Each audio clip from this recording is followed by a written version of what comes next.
Okay, greetings, brothers and sisters. So, this is the 194th edition of the Journey series, which I've already said in a voiceover that's, going to follow this.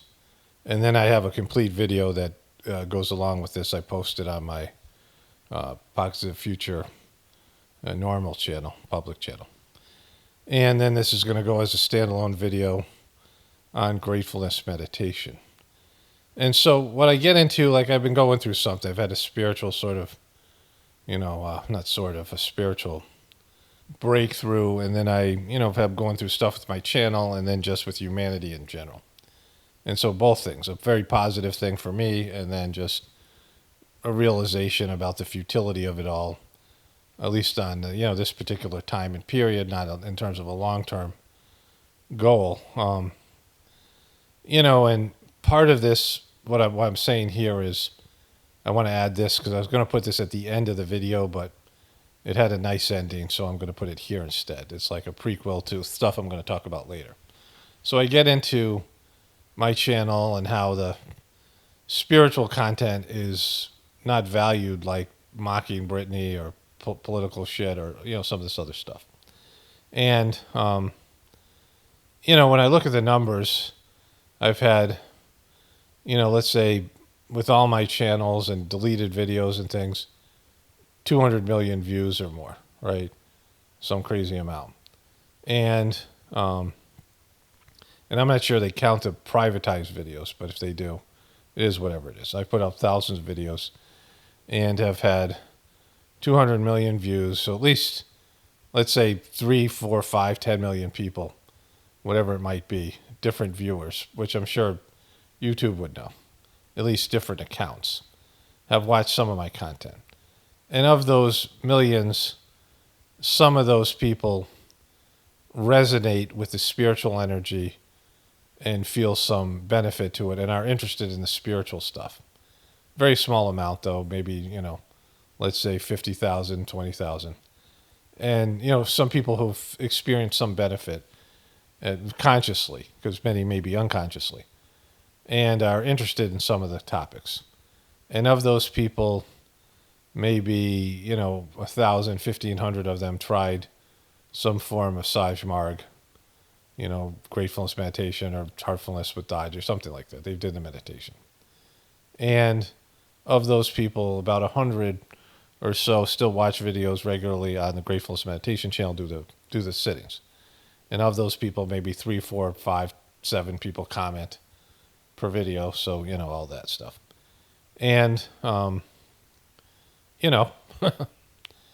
if you start off with 20 million people or whatever it might be, even 1 million, and you get down to maybe less than 100 that do the meditation, which is the real gift here. It's what the real gift here is the information, the connectivity, and the stuff I get from Sahaj Marg. And like it's like it's a bummer. Like it's not, I'm not bummed, but I can feel it's it's like a drag. It's a whatever momentum you have, whatever you're doing in life, sometimes things drag on it, right? It's not efficient. It's impeding your progress, right? Master Charji once said, there's a line, the second line of the prayer is, I am yet but slaves of wishes. We are yet but slaves of wishes, putting bar to our advancement. So it's a collective statement that all humanity, we are yet slaves of our wishes, that's putting bar to our spiritual advancement. So that's the line, which, again, I'm really glad I thought of this because it's important to this context of this. And Charji once said, jokingly, you are yet but slaves of wishes, putting bar to my advancement. And, it's just, and you'll understand the context of this as you go through these voiceover. But it's just the predisposition towards human beings to seek out the lower and avoid the higher. And I can say from my my minimal experience with this as whatever I'm doing here, whatever role I'm playing here with the gratefulness meditation and also these videos, it's a drag, I don't get into counting the numbers and, do the work and leave the results to God. That's been my saving, like my saving grace, like having that mindset, right? And just enjoying doing what I do here and not worrying about what other people do or don't do, right? You know, as Babaji said, what I'm doing for you is my business. What you're not doing for me is your business. And, it's a healthy attitude, but you can't help but really, I don't want to say despair, but like it's, what leads to despair, the situation with human beings. Like it's just, it's been a constant for anybody who is a part of the elevation of the human species to a more spiritual state of being. That, human beings just don't, whatever, I've gone through what I believe to be the history of human beings, a manufactured slave race that's, with a sloppy genetic mutation that was done to create slaves here for, whatever it was, the Anunnaki or whatever the fuck, and that, we are supposed to live longer lives, and we have heightened, genetic manipulation to heighten fear and, the fight or flight response, adrenaline rush type stuff, and aggression and fear and these things, and then just, suppression of the higher nature. And so, there's lots of reasons. There's always excuses. But we have the potential to be higher developed souls and just refuse to embrace that potential. And, it's a bummer. Anyways, so that's kind of an idea where this thing's going. Anyways, here it is, the rest of the video. Okay, greetings, brothers and sisters. Today is Monday, May 12th, 2025. This will be the first voiceover for the 194th edition of the Journey series. And it's kind of a big one. I'm going to make a separate audio for my video today. It's going to be like sort of a rest day. It's raining, and it's been raining for the past couple of days. It's going to rain for a couple other days, and just returning from a trip and just a whole thing that happened. And it's a big deal. So I was a little bit, I don't want to say depressed, but just kind of the reality of humanity, which I'll get into in my voiceover for my regular video day, because there's going to be 2 voiceovers, and it's something I want to talk about on my regular channel in terms of, or my regular public channel. This is the same channel, but this is the membership one. But I'm going to get into, like, the title of that video is going to be, she holds the hand that holds her down, and they're turning you into the bubble boy, which is to do with the pharmaceutical drugs, but then everything else. And what it's really about, both these videos, well, those specifically, which I'll get into, the voiceover, the video, I'll just put right in here. I'll put the whole video in the Journey series. And I may make it into I'll definitely make it into a standalone video on Apocalaughs on the Gratefullness meditation channel, because of, the spiritual condition stuff I'm about to share. So this video will be up in 3 places, and it'll stand out on the Gratefullness meditation channel because there's less content there. And it'll be in a couple of playlists about, But anyways, let me start off with what I want to talk about here. And then some of these things will intertwine. I may say some of the things in both places, but it's worth repeating. Like, profound video today. So my spiritual condition has grown substantially. Like, just, it's clear that something happened to me, and it was whatever it was to my spiritual benefit. The way I'm meditating is better. The ability to be a preceptor is better. And just, preparing me for my inevitable death is better. Like, that's part of the, all that stuff that I was, just, and everybody else to understand about preparing for death and things like that. And, I didn't get a chance to do a Mother's Day sitting. I didn't think about it, but I need to do that every year. I'm going to hopefully remember to do a Father's Day sitting. Like on Sunday, just to do an extra sitting, but whatever. There's just, any opportunity to do that is a good thing. But I was I was just really tired yesterday. and really amazing satsang. And, I've worked that whole stuff out. I talked about that in my last video. That the satsang was, just sitting there and doing the satsang, not worried about doing it as a preceptor, and just accepting that divine energy comes from the source, and that we're able to connect despite having no living master, which, the Sahaj Marg teachings really talk about the living master quite a bit. And I understand the benefits of a living master because it's human consciousness. Like, you can't, God doesn't have a mind, right? And I'll get into, so I'm going to talk about some of these cultural beliefs, some Mormon stuff, some stuff from the show The Vikings, and, Europe and early Christianity. These religions want to define God as something you can understand. I've talked about that. God as a king is a big part of it. And I'll get into all that stuff when I talk about the religion, the Mormon stuff, and the Viking show in my video that I'm going to put up on my other, and they'll be on the back half of this video. But they want to define God as something that you understand, like a king or whatever it might be. But God doesn't have a mind.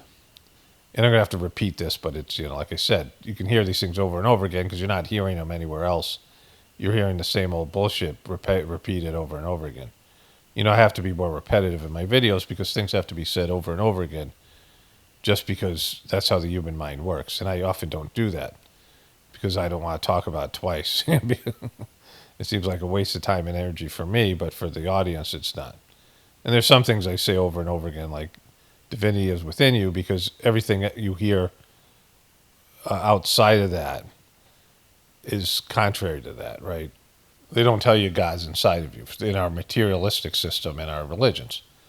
But, one of the breakthroughs of the Sahaj Marg system is that God doesn't have a mind and doesn't have a body. So communicating with God, God can come down to your level, but what's the use of that, right? Like, God coming to your level, that's good, but it's not what needs to happen. Like, you have to go to God's level. And then communicating to God through thought force in a way where God doesn't have a mind. It's more feeling than anything else, where words and thoughts and things like this are too heavy and they're not subtle enough. And so to really communicate with God, you have to enter into that level. And most people can't do that. So they've dumbed down these stupid, idol worship and all this other bullshit that you see in religions, right? And so there has to be a go-between, which is these, what people call angels in Christianity, but which is just etheric beings of multi-levels. And they have to come down here and incarnate in human form, far more advanced. The other on a much higher level spiritually than human beings are. And they can elevate you, and that's important. And, it's hard for you to make it to their level and retain that level because it's not in your nature to do so. And then there's people who have lived, multiple lives and have, either came down from a higher place and fell, or, any number of things that have happened. And those people are just on a higher level. And associating with those people to whatever extent and degree is, beneficial, because you're around lower people pulling you down all the fucking time. Every spiritual person who's, let's say your top 5% or 10% of spiritually evolved people on this planet, which, I assume that most of my listeners are top 10, top 5, top 1, people who really get into the spiritual stuff. Like, there's curiosity there, but also, past failure too, which is sucky because those things are still in your samskaric pattern, which we all have, right? But the people who end up doing Sahaj Marg are in the upper level of spiritual evolution. And, you might not be material successful, you might not be smart, you might not be, gifted, any way that the people can see, but you have a predisposition to spiritual energy and consciousness and information and, an internal longing to connect to God. Even if you don't, like, people would never say that about you, because it's something that's buried. My mom might have said it about me because she brought me to prayer meetings and whatever. And, my dad, but no one else would. Maybe people in my family, I don't know. I don't know if my brother saw or not, but I would doubt that the majority of people who knew me in my life thought that I was a spiritual person. And I certainly didn't see myself as that.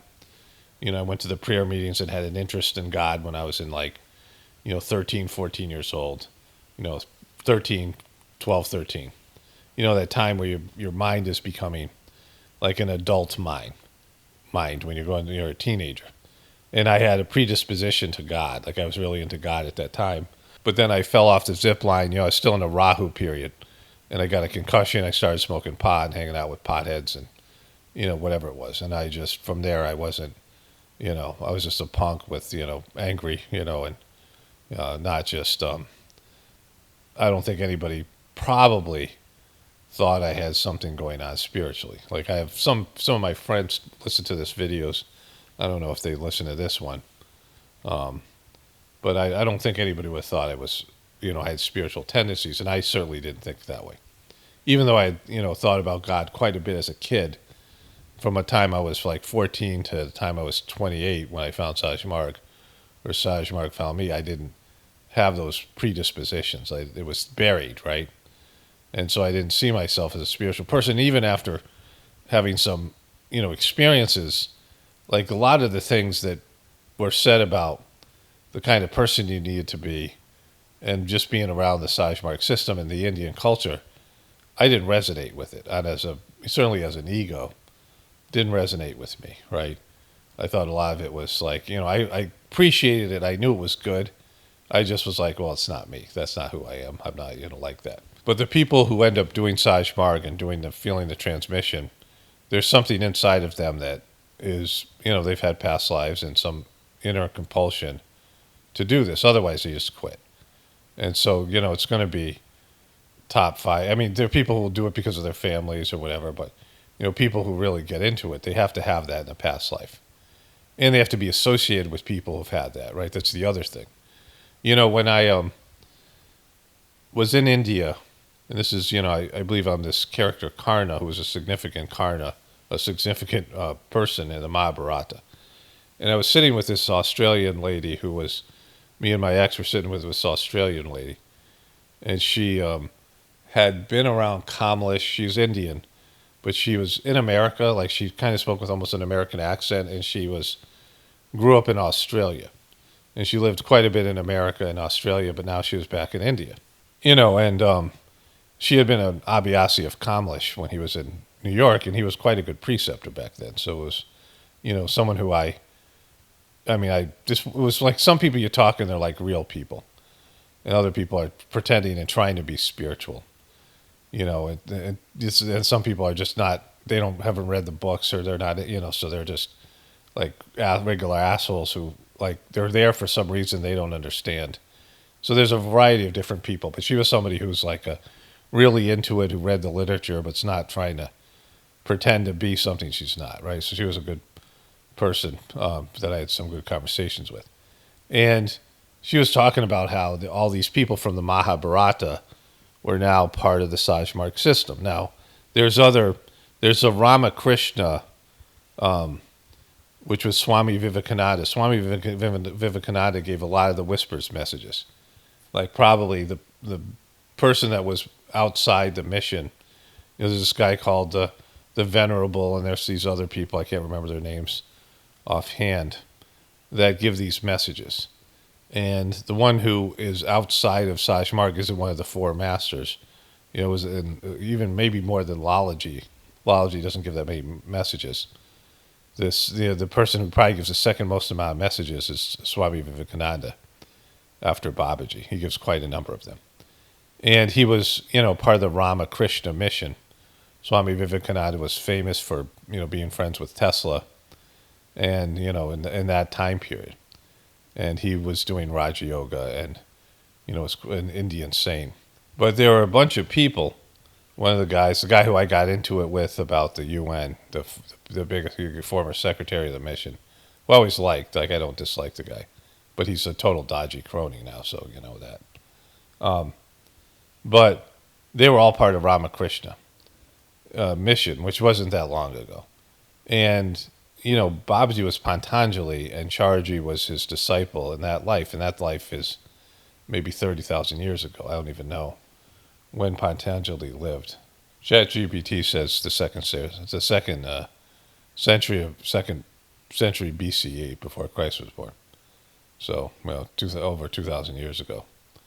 But Charji was his chief disciple, and there's many people that were with Babaji in that life. And so, all these big spiritual, of course, Charji was St. Paul with Jesus. So these souls come down and are together for these spiritual movements. So there's all these people that have incarnated in these spiritual movements. There's only a few people who got liberated from the Mahabharata, as I understand it. And so a lot of the people had come back. So this woman's talking about how there's all these people who are part of the Mahabharata. It was something that was well known. And I had heard this before. People were discussing it. And I had read the Mahabharata. In my family, I watched the show. It was a 10-season Indian show. Unbelievably poor special effects and very dramatic. I mean, kind of a joke. Me and the kids, the whole thing. It was, I'll never sit through it again, but it was kind of funny. It has a lot in it, in terms of the spiritual teachings, but it was so cheesy, done in a cheesy way. But the book was interesting as well. So I'm familiar with all the characters. And, up into that trip, right around that time in the trip where I just started to love India. Like I loved it. Like I didn't want to ever leave. I just was like, it's the best. I really got India. But before that, I couldn't wait to leave. There was things I liked about it. I saw it. And there was things, that I experienced. But I was, I was eager to go home. Maybe there are times where I was like, oh, I wish I could stay here, for a long time. There was one time me and my family went in 2012, and we were having the best time, and we were like, oh, we should just stay here longer. We should, we're thinking about staying there longer. We had all our plane tickets, but, and then everyone was saying it's really hot in April, and it's really hard to be there. And we didn't rent a flat. We were sleeping in the dorm with no AC. And then the mosquitoes set in, and we had a night where it was so hot. Like I would go, they have these bucket baths that you do. They have some kind of showers, like in some places. They have these little water heaters that are up on the wall, and they're just cheap, like compared to what we have in America. They're up in the wall in the bathroom. And the water works different there. A lot of it's just not great. A lot of times they have these bore wells that pump water up to the roof. They have this big water tank, but it's not clean. There's probably dead lizards and stuff in there. And then, the water sort of gets filtered out, but not in a way you could drink it. And then, and that water goes into the, the toilets and the, whatever, the showers and, stuff like that. But they have these bucket baths that were, you'd pour the water in a bucket and you wash yourself with a bucket. And I used to pour the bucket over my head. And what I do is I went in there and dumped water on my head, and my hair. And then I would go lay down and the fan would hit it and you get cold for a little bit. Oh, I wouldn't say cold. You would get, you would stop sweating. It was so hot. It was like 90 degrees at night. And the mosquitoes descended on us, the whole family. And we were like, we got to fucking leave. Like it was bad, right? It was this thing. But that was the first time where I really just didn't want to leave India. And then we returned. And of course we rented a flats and we had air conditioning and we could survive the heat and, the whole thing. And like I was trying to keep my family there, but we had to renew our visas, and you used to be able to get a 10-year visa, but you couldn't do it in India. It was a whole thing. And so, and that was that time. And it started right around this conversation, because my ex was going to leave in a short period of time. And so this woman's talking about how everyone's in the Mahabharata, and she looks at me and she goes, who are you in the Mahabharata? And I'm like, I was nobody. Like, I'm not, why would I be there? Like I didn't associate myself with it, right? And then I thought about it and I said, Karna, and my ex said it at the exact same time. And when I said it, it made total sense. Like he was the character I most identified with. Karna was like kind of a bastard child, illegitimate. Like he was, the story of Moses comes from Karna. Kunti brought Karna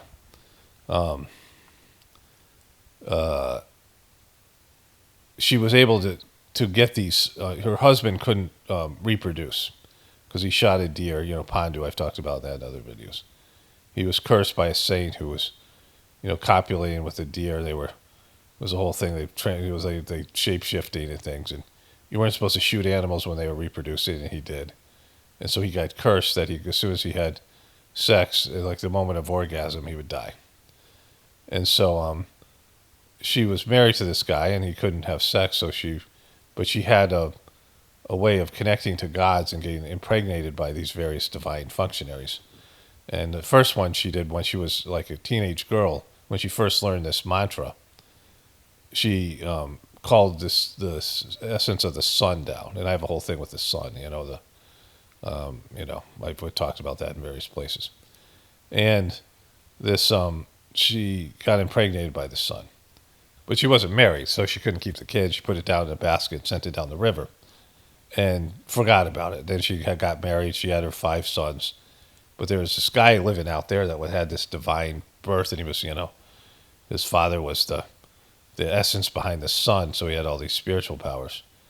And then there's a whole thing with his past life, and I'm not going to get into all this stuff. But he was trained how to be an archer, like he had his own destiny. Ended up fighting on the other side, and at the end, Kunti came to him and said, "You're my son, and these are your brothers. Please don't kill them." And like he hated those guys, but he said, "All right, well, I'll only kill Arjuna, who was his main rival, because they were the best archers." And he was cursed and all these things. Like there was all this stuff. And there's just like the sort of anti-hero or whatever it is the Karna character really, like it was the character I identified with when I read the book. And then I had all these other confirmations of this stuff, right? About, me being Karna in a past life. And, it speaks to me being an outsider and things. And, that was well over 5,000 years ago. And so I had subsequent lives. And, Karna died with a bitterness towards God, which was, there's these things that I later benefited from, like that knowledge or whatever it was. But, there is compared to the billions of people out there, a handful of souls out there who have been engaged with the spiritual process, was there in some capacity. Like every soul, even Judas and,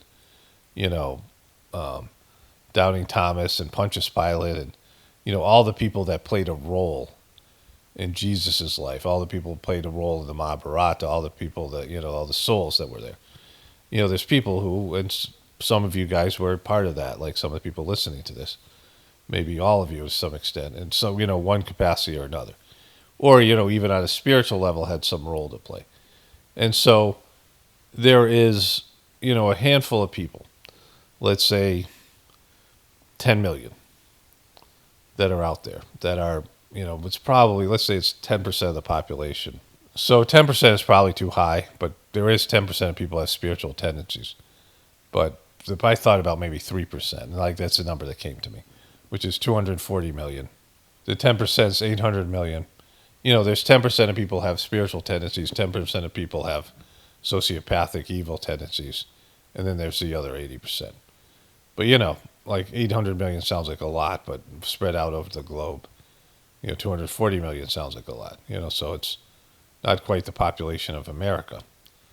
You have these people that are, have some spiritual tendencies. And maybe, it's a fraction of that who have substantial past lives in these things, in these various spiritual movements. But there have been a lot of spiritual movements, and a lot of these souls, and many of you have experienced something to do with those movements, right? So have some predisposition towards this. Again, all these movements had success, but were mostly ended up being a failure. And so, I kind of knew this coming in. Like I didn't know I knew it till fairly recently. And I'm going to discuss this again I'm going to say this in the other voiceover, because that's kind of lead into that. Like they have this kind of knowledge about what people need to do.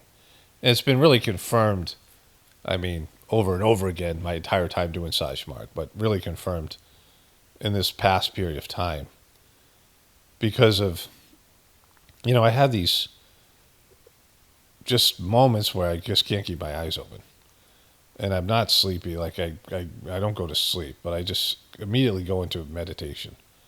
and I'm watching TV. And like last night, I think, watching the basketball game and the show The Vikings. My wife went to bed early. She was tired from the, with travels we had. And I was watching the show, and I just couldn't keep on. I'd taken a nap. Like we were driving, I zoned out in the car. I wasn't driving. My wife was, but in the beginning I was sleepy and, just, and I've been taking naps every day. But then also this meditative thing happening. And like I just immediately, I go into this thoughtless state, and I have this, transformational aspect to my meditative process. Like some work has been done to me. And then I feel all this pleasant vibrations in the central region. And I just had the idea of transmission flowing through me to all the practitioners of gratefulness meditation. But, at the same time, these past few days, I looked into my viewer count. My channel's dying a slow death, which you'll hear about in the next voiceover. And, I just, I feel a sense of futility. Like there's not really any way to go forward with gratefulness meditation. And I just don't expect people, and this is, the title of the video, that the other video, which will be about pharmaceutical drugs and things. But people, she holds a hand that holds her down and, turning you into the bubble boy. And we also had this information about, my wife and I had long discussions about this friend of hers who brought her husband to the hospital. They were both sick. And the hospital threatened her or intimidated her and her husband 3 times while they were both sick and weak, and saying, if you leave now, he's going to die. And when they felt internally to leave, and there are people who weren't vaxxed, they didn't trust the medical system, but they submitted to it anyway. And they put him on a respirator and killed him. Even now in 2025, which is unthinkable. And I was talking about this with my wife, saying, if they, and I'll get into this more in the other part of the video, but all these, we had another discussion about some pharmaceutical drugs, and that, people willfully take things that they know are killing them. Like, is there anybody out there that doesn't know fast food is bad for you?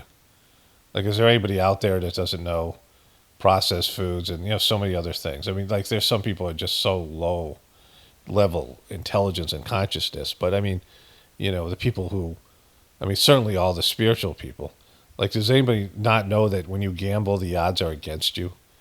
And, like, they're just all these things of this self-destructive nature, even knowing something's poisonous and willfully doing it, which again, I'm going to cover again in the back half of this video.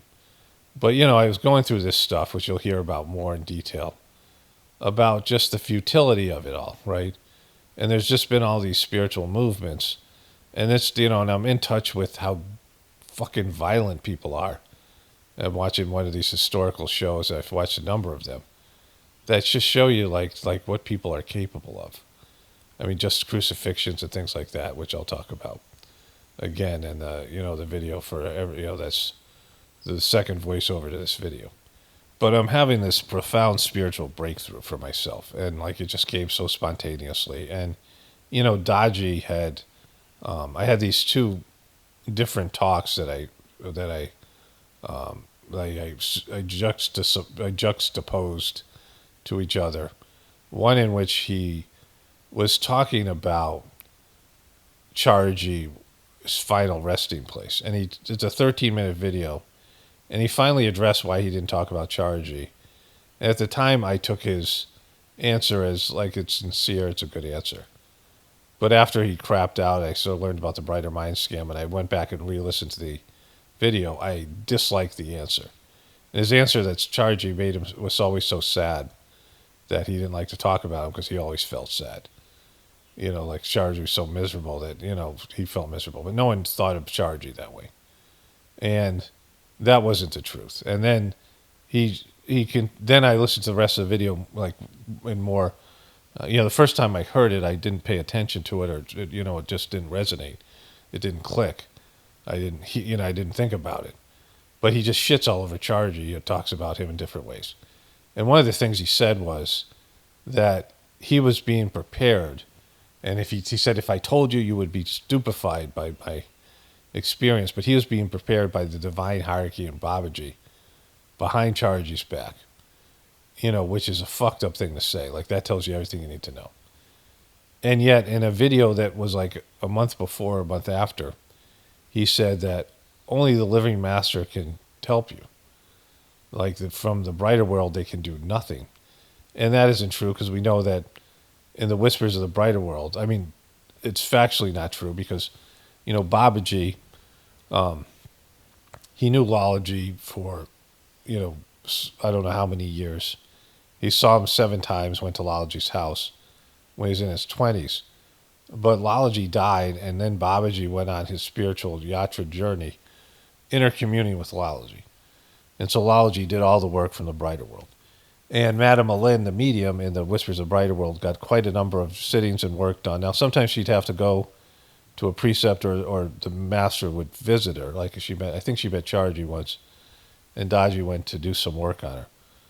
But, for the most part, they could do things from the brighter world, right? Like, it's just, it's better to have a living master, but it can be done for the brighter world. And Daji himself said that they worked on him from the brighter world behind Charji's back, which is, it's a fucked up thing to say, and, not true. And if it is true, then he's discrediting Charji, which means he's discrediting himself, because, all the things that I'm saying here.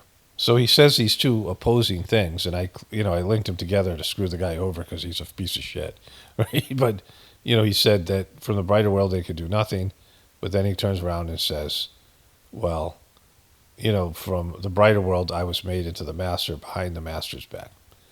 And so, even though they have stressed the idea of a living master, and it's important, and of course I spent a number of years, with Charji, and had, whatever, the groundwork that he was done under his, his mastery, that helped me as an Abhyasi. Whatever that is, it is. But I've had this, profound breakthrough through direct connection to the divine, because Daji's crapped out. And it's worked, and I'm not, I'm putting effort into all this. And I'm doing stuff here, and I'm, doing the Gratefullness meditation channel, and I'm, working at it. And, I'm open to, I just need more. I'm just kind of feel overwhelmed by it all. But I'm doing the work that I can do. I'm doing my, my best. My best isn't that great, but it's my best. Maybe it's not my best, but it's, I'm doing my best, limited to, to do your best, you just have to ascend, and there has to be something to pull your best out. So you have to have, there's more asked of me now because of having no living master, and then having the success of the YouTube channel, in terms of connecting with people to this thing. And now I have some responsibility to it, so doing the Gratefullness meditation channel, I've had to rise up a level, right? And if it was bigger and there was gatherings and there was more and I had to rise up more to it, but I feel pretty tired out. I don't know how much more I could do, just from being wiped out by all of it. You can always get, God will always provide. So, that is, that's all relative. But in terms of my effort, it's pretty good. It's good for me. But, certainly I didn't, in terms of, I didn't do this through self-effort. It's through the connection to the divine. I've done my part, which is maybe 10%, and then the divine hierarchy, the masters, have done the other 90%. In terms of these spiritual breakthroughs I've had and all the rest of it. And it's, that's just a random percentage. But it can be done. So I have this validation of this amazing thing. I know this is the answer, Sahaj Marg, to all this stuff, all the problems, all the bullshit, all the fucking lying and fucking stealing and fucking weird shit, twisted fucking nightmare stuff, that demonic, devil worshipping, egotistical, narcissistic, sociopathic bullshit that's going on this planet. And people just don't want it. And the failure of heartfulness is just right there in my face because of the recent developments with, that guy contacted me, that preceptor that gave me sittings and is now giving sittings to somebody who heard it from me. a couple of years ago, we were in contact. Somebody I knew for my first trip to Atlanta, so I've known this guy 30 years. And he contacted me at the same time as I read that bullshit fucking book that Daji's creating to try to drag Sufis into Sahaj Marg, into heartfulness, because he's failing. But the failure of the Abhyasis, and again, I can't speak for every single one of them. And it's a tough thing because we never were prepared for this, and internally we were prepared. But I feel like I'm doing this better than anybody, which really speaks poorly for them. Like, it's just, that shouldn't be the case. Like, all these people that I could see were, into this more and better people, and, at least nicer and kinder people, and more devoted and more, selfless. And, they grew up with the culture, the Indians who grew up with this culture of hospitality and, these things. And they're just some wonderful people in Sahaj Marg. And, I can't speak about what they're doing or how they're doing it. But, in terms of coping with this thing, I feel like I've done the best. Just because of, if somebody's doing exactly what I'm doing, which is a way to preserve it, right? Like, you have to cut yourself free from Daji and the Heartfulness organization, because he's, you can't really, and again, these people might be receiving transmission and still might be connected. I'm sure they're connected to some element. They're meditating on Charji's form. So they're kind of saying, we don't believe in this guy, but we're still a part of the organization. And, but when I cut myself free, when I received that spontaneous transmission on Lalaji's birthday in 2023, this gathering, then I just I gotta free myself. This is, Daji's blocking my spiritual progress. And then, I've been feeling these spontaneous transmissions a lot. In the past week, a lot, since the Babaji birthday. And really the turning point was the 7 sittings in 7 days that are on the Gratefulness Meditation channel. And so, there's just this transformational thing that's happened in my spiritual condition, right? Like, I just, I can't even describe it. I just feel different. And I'm perceiving things on a different level, and I'm just able to not think about. I'm just like detached from, like, the planet Earth and the doings, in my own life, and then the bullshit stuff I cover. I just totally don't. It's nothing. It's like, it's not even. It means less to me than a fictional story. It seems so unreal. And so there's these things that have happened, and I'm just sort of digesting them. But I can vouch for the fact that these are things that were talked about in the books, and I'm going to reread Babaji's books, and I got to finish the Preceptor book. It's taken me a while. I was cherishing every moment. So, I made sure I was in a very, a mood where I would be, I would be able to give my full attention to rereading the book, because it felt like rereading the book. And there's a third book too. This is the second. The first one's called What is Sahaj Marg, which I should reread that, and when I get a chance. And then there's the seminar that I'm reading, which is the part 2, and then there's a part 3, which is about character. And I feel like I'm only going to get one chance to reconnect with these books. Every time I read it after this, it'll still be good, but it's like, I thought I'd maybe never read those books again. I thought I never was going to do Preceptor stuff again, and now. So I just want to savor all the aspects of it, which is, speaks to how important it is, because usually that wouldn't be what I would do, regardless, of any of these things. Like, I'm being almost like meticulous with something, and I'm not a meticulous person.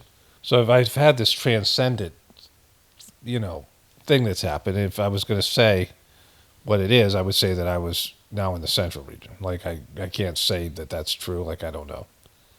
But if I had to guess, that's what I would say, just from the vibrations and how I feel, which would be an amazing type of situation given everything that's happened and who I am and whatever, and all of it, which, of course, is a really big deal in the spiritual aspect of the Sahaj Marg system and all of it, and my spiritual evolution. And in that, it's whatever it is that's happened to me, and it may or may not be that.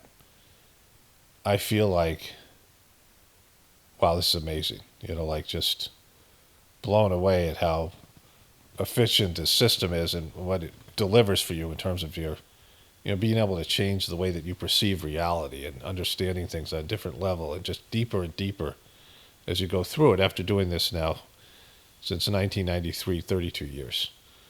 And, somebody who, like I said, there might have been some people that saw that I had spiritual tendencies.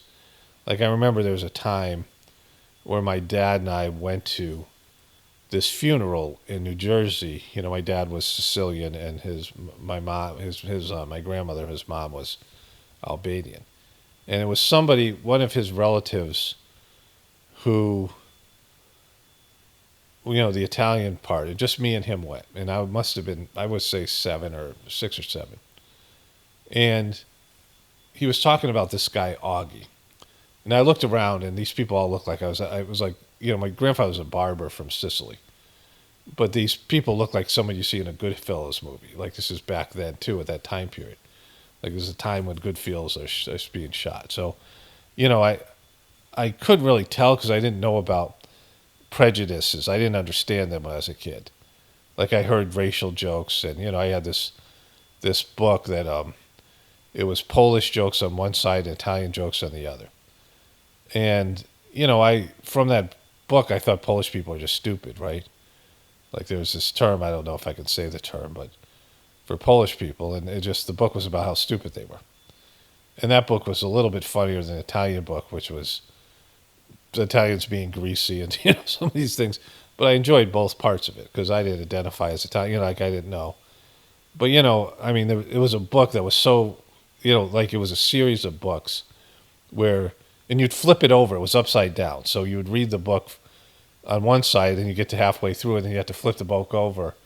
And it had 2 ethnicities. And it was completely like racist and totally inappropriate. But, like I read the thing, and I just thought this was kind of funny, and, it was, and maybe like I got some prejudice put in me by the stereotypical shit that was in there. It was lucky I only read that one book. But other than that, I really didn't understand it. Like, I didn't understand why people hated Jewish people, and I never understood, some of these things, right?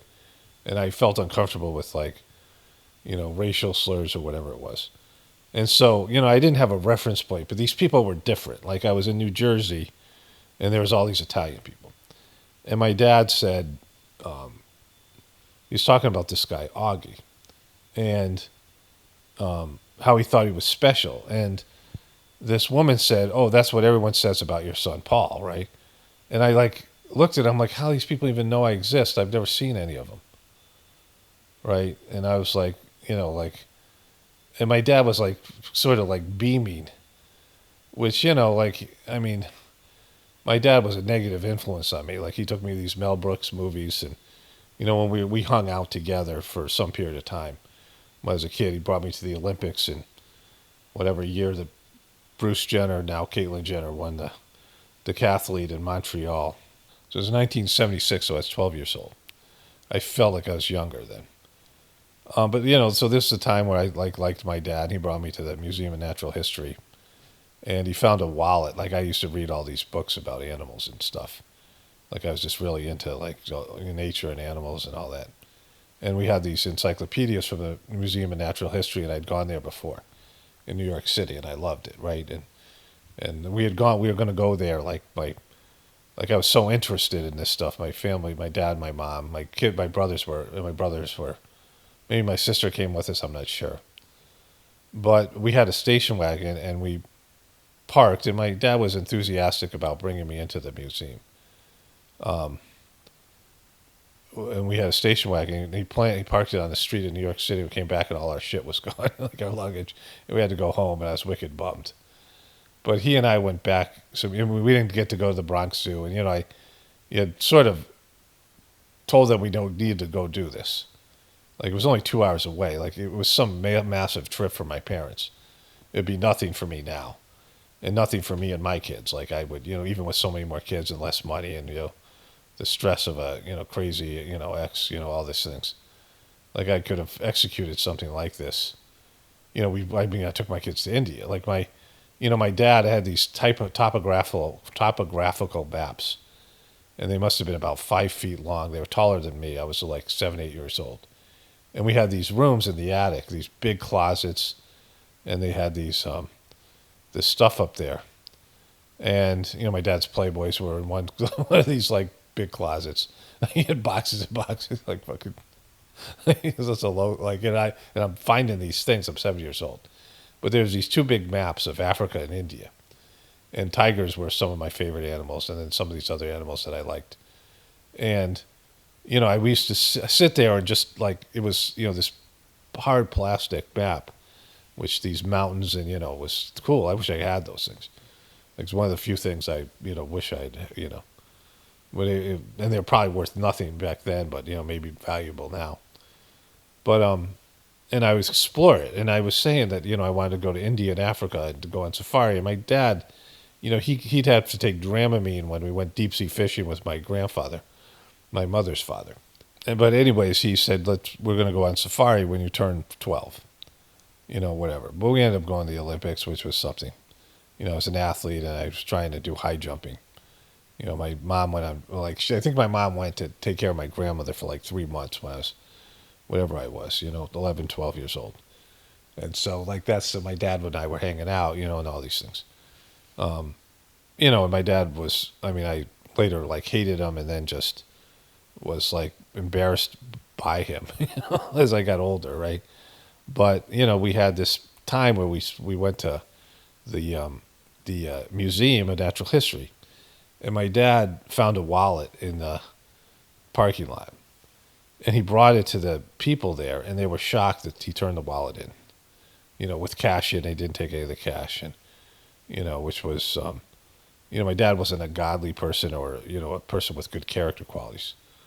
But he, stepped up in this moment, and I was proud of him. And they brought us back to this special part, these secret exhibits, like the Illuminati part of the Museum of Natural History. So there's these, interactions, my time where I felt like I was actually like proud of my dad, like he, did the right thing, and we were like rewarded for it. He was there for me, right?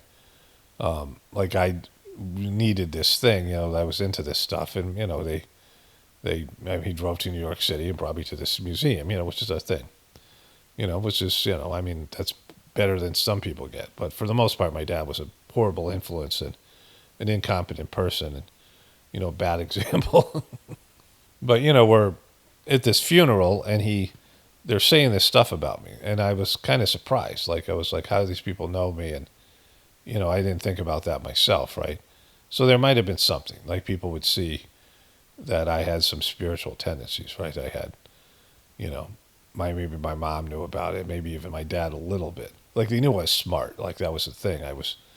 We would play board games and card games, and I would have to tell them what to do because they would just take forever to figure things out. And I was like, I can't believe you guys are this slow. And my dad said we just should put up cardboard figures and let you play, because they weren't doing anything because I was telling them the moves. Like I wasn't cheating. I was telling them, the best move for them to make, right? Because I constantly was winning, and it was just taking them forever to just lose, like, because they just, they didn't have the ability to figure things out, right? I figured out like how to win Clue, like there's this game called Clue, and what I figured was like you had to go into a room and ask a question, like, and somebody would show you the card, right? The card of the, if you said Colonel Mustard with a lead pipe in the conservatory. And what I realized is if I named two of the cards that I had, I go to the, whatever I did, if I had like the conservatory of the lead pipe and I said Colonel Mustard and nobody could produce the Colonel Mustard card, then I knew that it was Colonel Mustard, like, because that was one of the cards that was in the, this thing that happened with the, all of it. And so, I just was able to figure out ways to win these games, and my parents couldn't. So they knew like I was smart or whatever. But other than that, it wasn't there. But, it was somehow, especially when I got older, it was clearly not, I didn't have spiritual tendencies then. Like I just was not somebody anybody would have thought was a spiritual person. Back when I was using drugs and just had a bad attitude. And then, coming in as an outsider and, whatever past lives I had, and, coming in where I had a deep anger towards God. But now I'm doing like a buried, it was not buried, but it was a frustration and a resentment towards God. And so I, met all these people who were really into the Sahaj Marg system and just were like great people. I mean, they were examples of people that, you would say, oh, that's a good person who's a good example of the system. And there's hundreds of them, maybe thousands of them. And I met quite a few of them. And all of them were doing this better than I was. And were, I was floundering, certainly with the marriage with my ex and all the things. And some of that stuff was, a lot of it wasn't my fault, but certainly it was by some scars at the very least to be in that kind of situation. And then, this thing happened with Dodgy and these guys, and none of these people have been able to figure it out. Which is sad. Like, I'm not like bragging. I'm like bummed that they haven't. And again, maybe they figured it out in their own way. And, I'm not in contact with these people, but, there should be something. Like, I would love it if they did what I did and I could just come in and do that with them, right? Like even the Dodgy truther is still doing heartfulness. Like, why? Why are you doing that? Like, you know more than anybody else. The thing is shit to bed, and you don't feel the energy anymore. But you're still in there. Like, it's why? Why are you doing that? It makes no sense. And this guy, this preceptor that contacted me, he knew there was, shenanigans afoot. And he's not, none of them are going to even try. Like, they would all benefit from the sittings, I would assume. Like, I don't know if, it's very hard to tell because it happens on an etheric level. It's not, the sittings aren't in the videos. I've had confirmation of that because I had a sitting where I thought I hit the record button, I didn't, and I went out, and it was a deep sitting, and I didn't record it with the recorder in the video thing, and I put it up anyway, and, without recording it, and I did the sitting, and I'm like, oh, this is an amazing sitting, like I did as an Abhyasi. And so I knew that the recording isn't even all that important. The sitting somehow is just this idea that the video's there, and it's a connecting point between you and the etheric world. And so, anyways, what I'm trying to say is that it's the futility here, even with some of the best souls that ever existed, the most people that have the most predisposition to spirituality and have a past life connection here. And, have been, I would say, groomed and prepared for this, grooming in a positive light, prepared and trained for this over multiple lives and just shitting the bed. And so with that, I'll transfer over to the other video. I'm going to take a little break here, but, this will give more explanation of the, how I was feeling. So I had this, but I want to, really emphasize how great I feel internally and spiritually and how bleak everything looks. At the same time, how bleak, humanity and everything looks. And so let's get into the bleakness now. Okay, greetings, brothers and sisters. This is going to be a sort of a different kind of a video for me today. This is going to be primarily a voiceover. I got a few little clips about the news. It's not about the news, and a little bit of update on my channel, which it's partly about. But I've had kind of a feast or famine period of time. It's been raining for the past week, which is always like an auspicious thing in the Sahaj Marg meditation.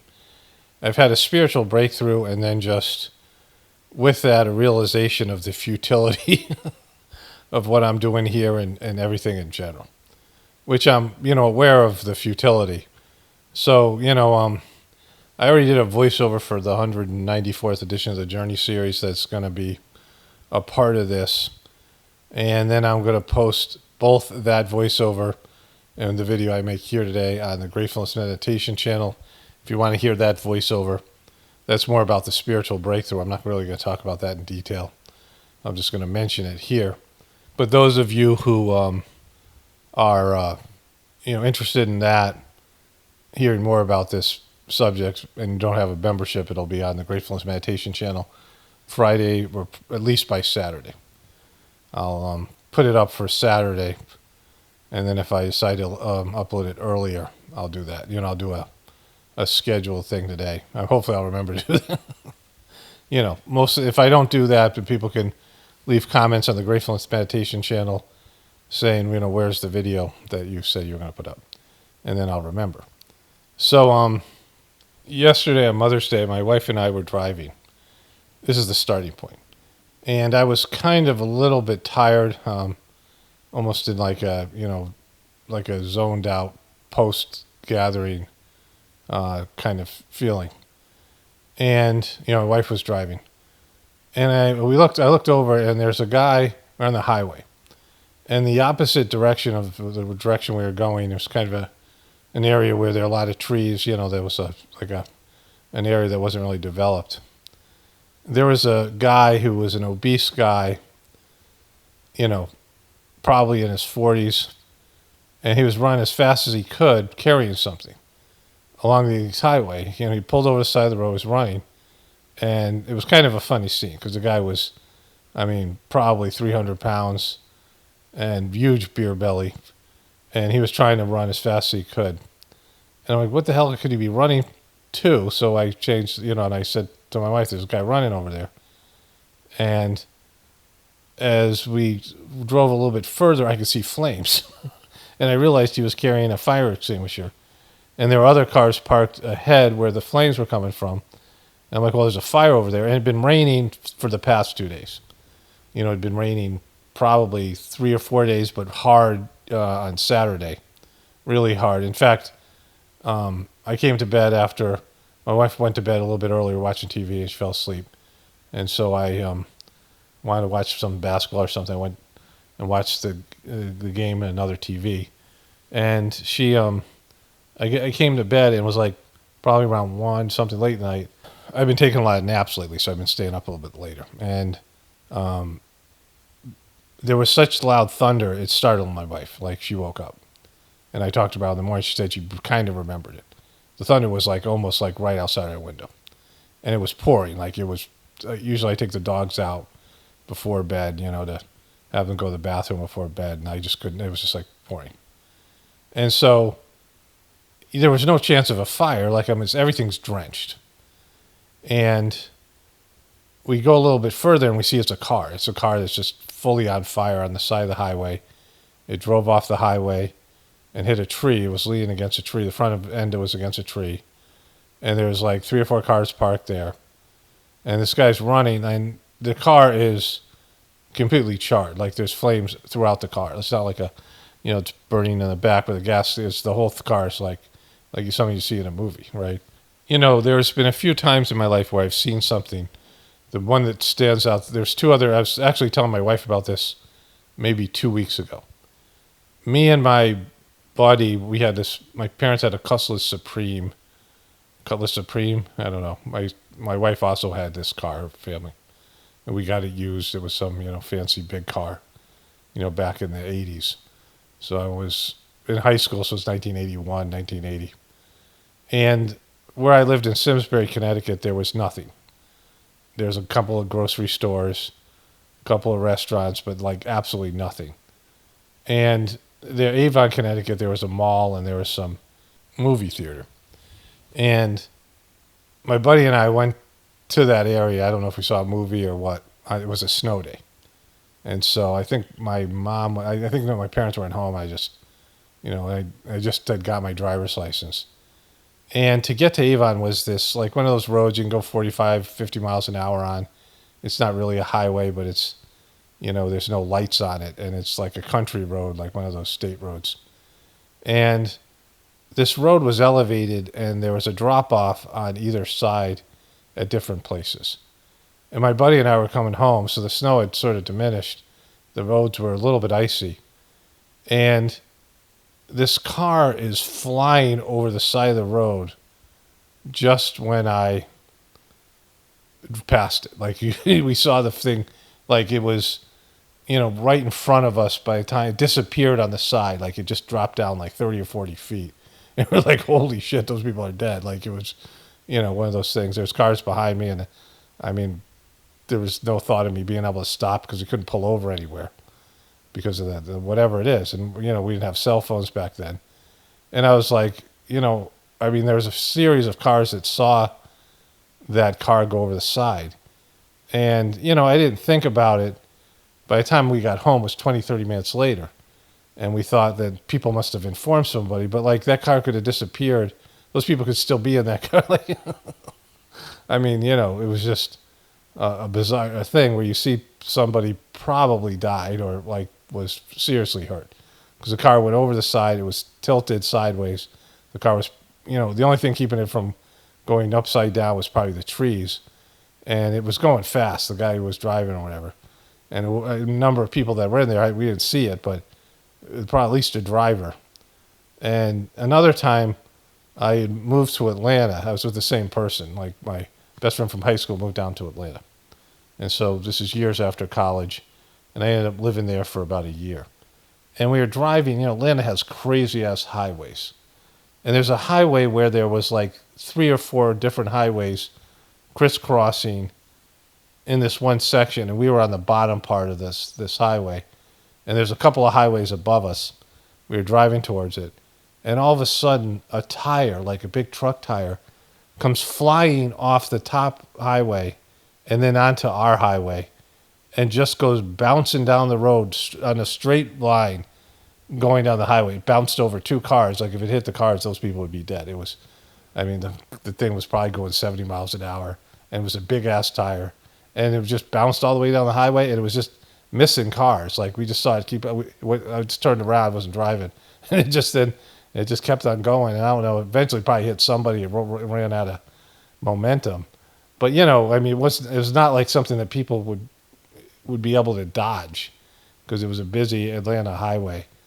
And somebody's tire just came flying off. And I've seen a number of accidents, and there's times when you see accidents, you realize that, you're doing something that's potentially fatal every time you drive. I talked about that time there's these kids, my wife and I were driving to a park with the dogs that's just by our house. And it's in a country area, and it's a totally very, safe roads. But there's a road on a hill that, there's a stop sign at the bottom of it, and there's some kids like joyriding or something, some beat up old piece of shit car. And they were coming down that hill, and they either came right behind us or right in front of us. It only happened a couple of years ago. I told this story, whatever it was. I think they were right behind us because there's a car behind us, and they passed between us and that car. And there was a river on the left side of the road. They were coming in from the right. Now, if they had been a second different, I'd be dead. It was like they just would have T-boned us, and I would have been, I would have gotten the full impact. If it hit me directly, probably we'd all be dead. But, I certainly would have been.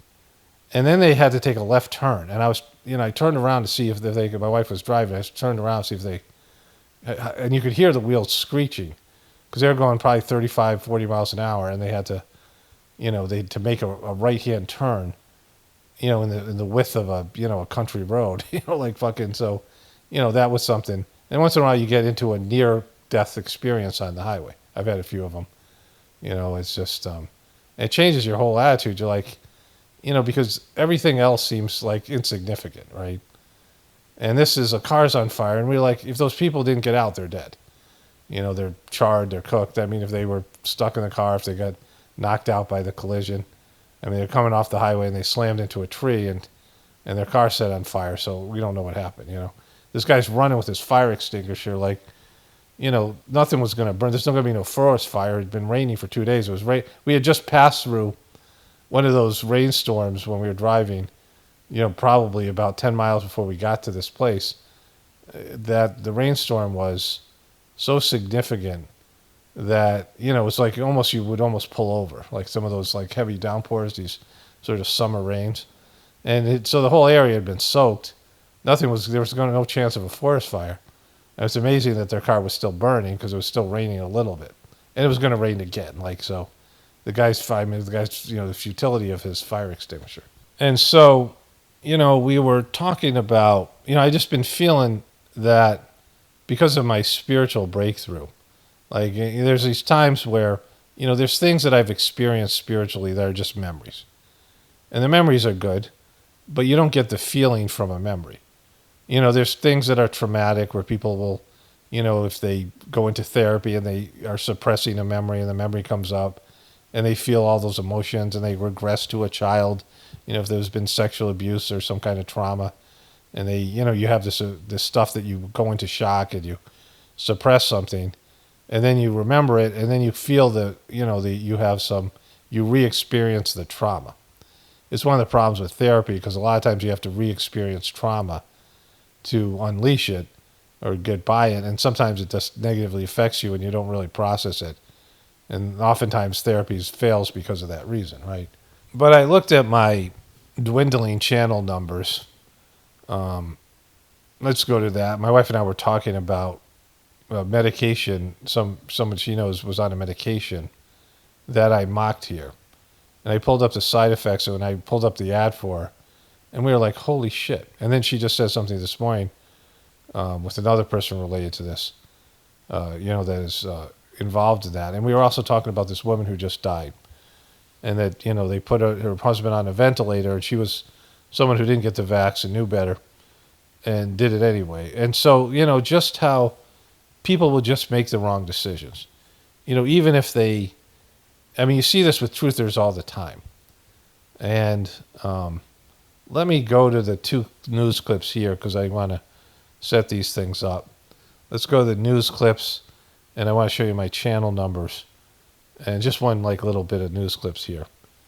And, I want to talk about how, there's a certain level of futility in, these 2 pursuits, my YouTube channel and the Gratefullness meditation, because, people just won't do it.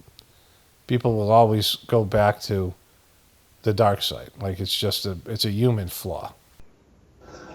Reached an agreement on a 90-day pause and substantially moved down the tariff levels.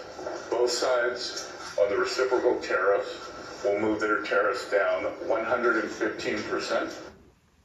Okay, so this video really isn't about any of this bullshit, and I'll cover some of these things separately. If they come up in the days coming up. But I've been feeling more and more detached from all the bullshit that goes on that I cover here. I'm always kind of detached from it, but there's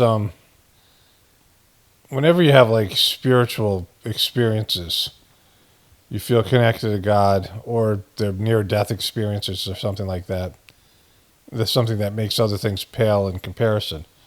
But for me, it's just more and more, feeling like the physical world, not just, this kind of bullshit and stuff that has nothing directly to deal with my, my human life, but just in general, is an illusion.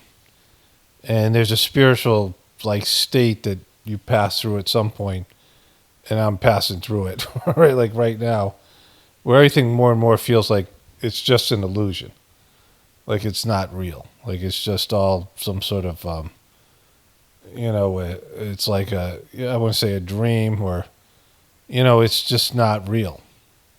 But this was Morning Joe, the opening to Morning Joe. U.S. Treasury Secretary Scott Bessent earlier this morning in Switzerland announcing a major breakthrough in trade negotiations with China. That's one of several stories we're going to be following from overseas as President Trump gets ready to travel to the Middle East this week with a focus on securing more trade deals.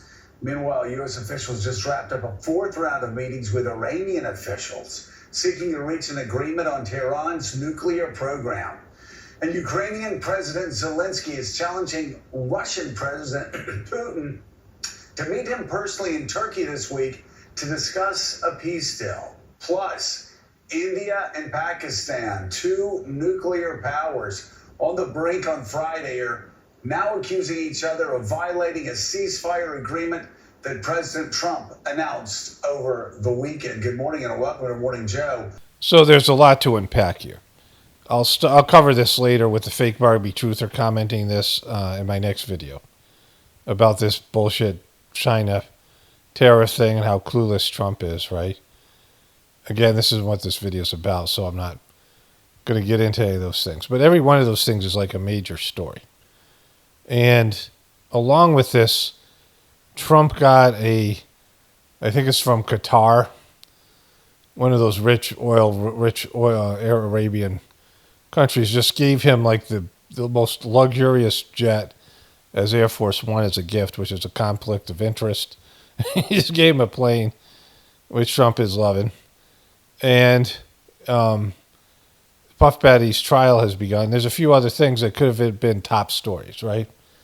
So there are things that have happened that make everything surreal in this, this Morning Joe thing. One, like I care less and less about it personally. That's one of the things that I feel like I cover things differently than other people because I just don't care about it, which makes me highly objective because I don't really care about the outcome. I don't care about the story. I don't care about the people involved.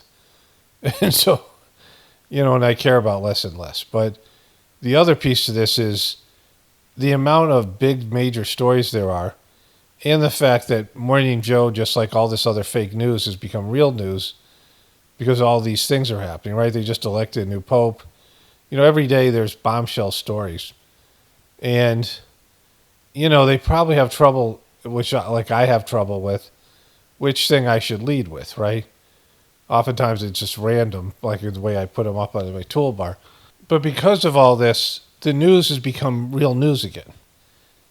Not that they do a good job of reporting things, and when they start analyzing it, they're always bullshitting, and they have their different, handlers. But it used to be like the only reason to watch this kind of news was so that you can hear the events and then figure out if the events were real or fake, staged or not, and or what was really going on. Then you would go to the truth community and have people interpret it, or you'd have the ability to interpret it yourself, or you do further research. But now, because of Trump being such a moron and being the guy that they always said he was, and the intensity of all the news events, it's very it's become something where it's like real news again, right? Because they're able to just cover these things.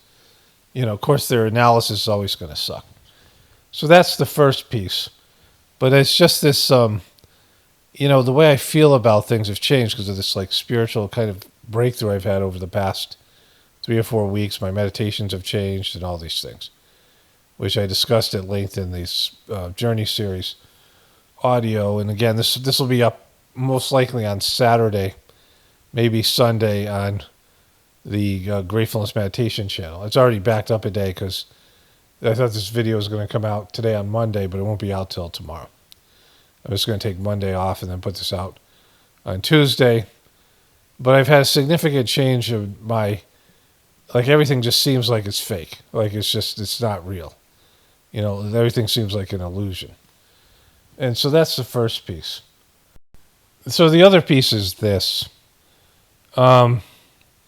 See up here, I'm getting this message. Your Google's ads account is inactive.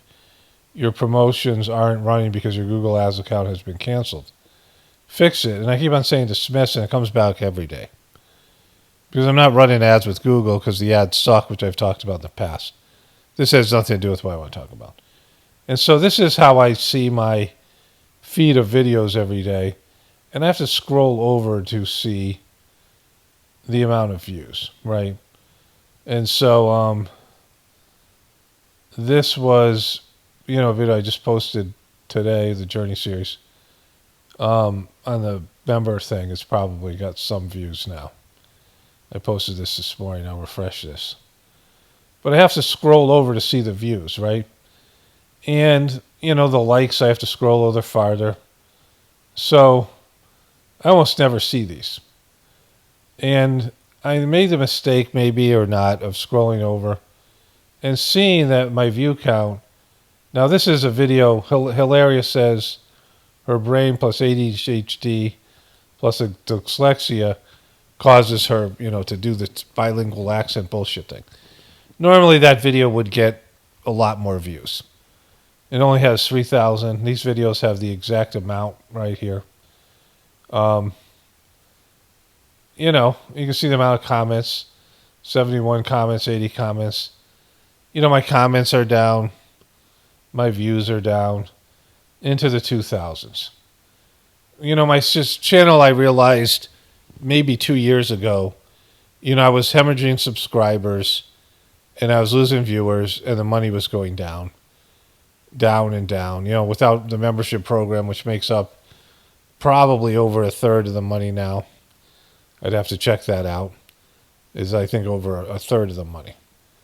And so without the membership program, which I not luckily, but I got to the party late. I should have done this years ago.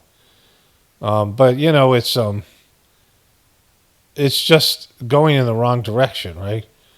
It's dwindling down. See, if you go back here, see there's a 4,000 view. This has to do with the Pope, almost 5,000 views, which, wasn't anything, right?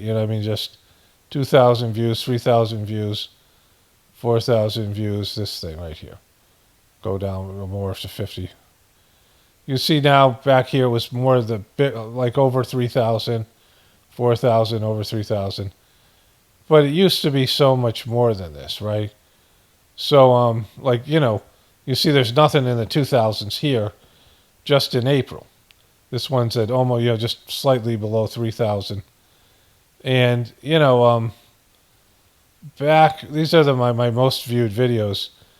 I had a 5,000 video in 2018. Now, these are not, I have ones that are privatized that have even more than that.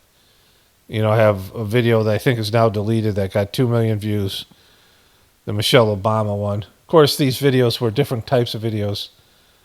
Some of them were shorter and, they were a specific topic. But you see, I had videos that were, now these are the ones that I haven't deleted and are not privatized. So that one's private. These are old videos that, I get hundreds of thousands of views with.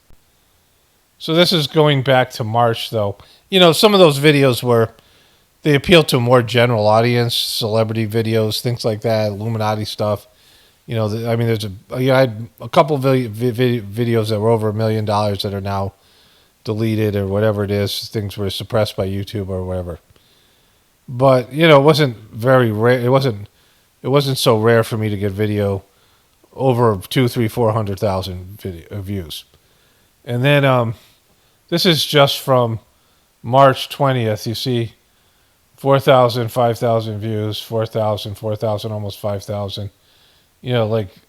Everything well over 2,000 views.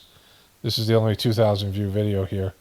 Even the Journey series had 780 views. I think that was public for a little bit.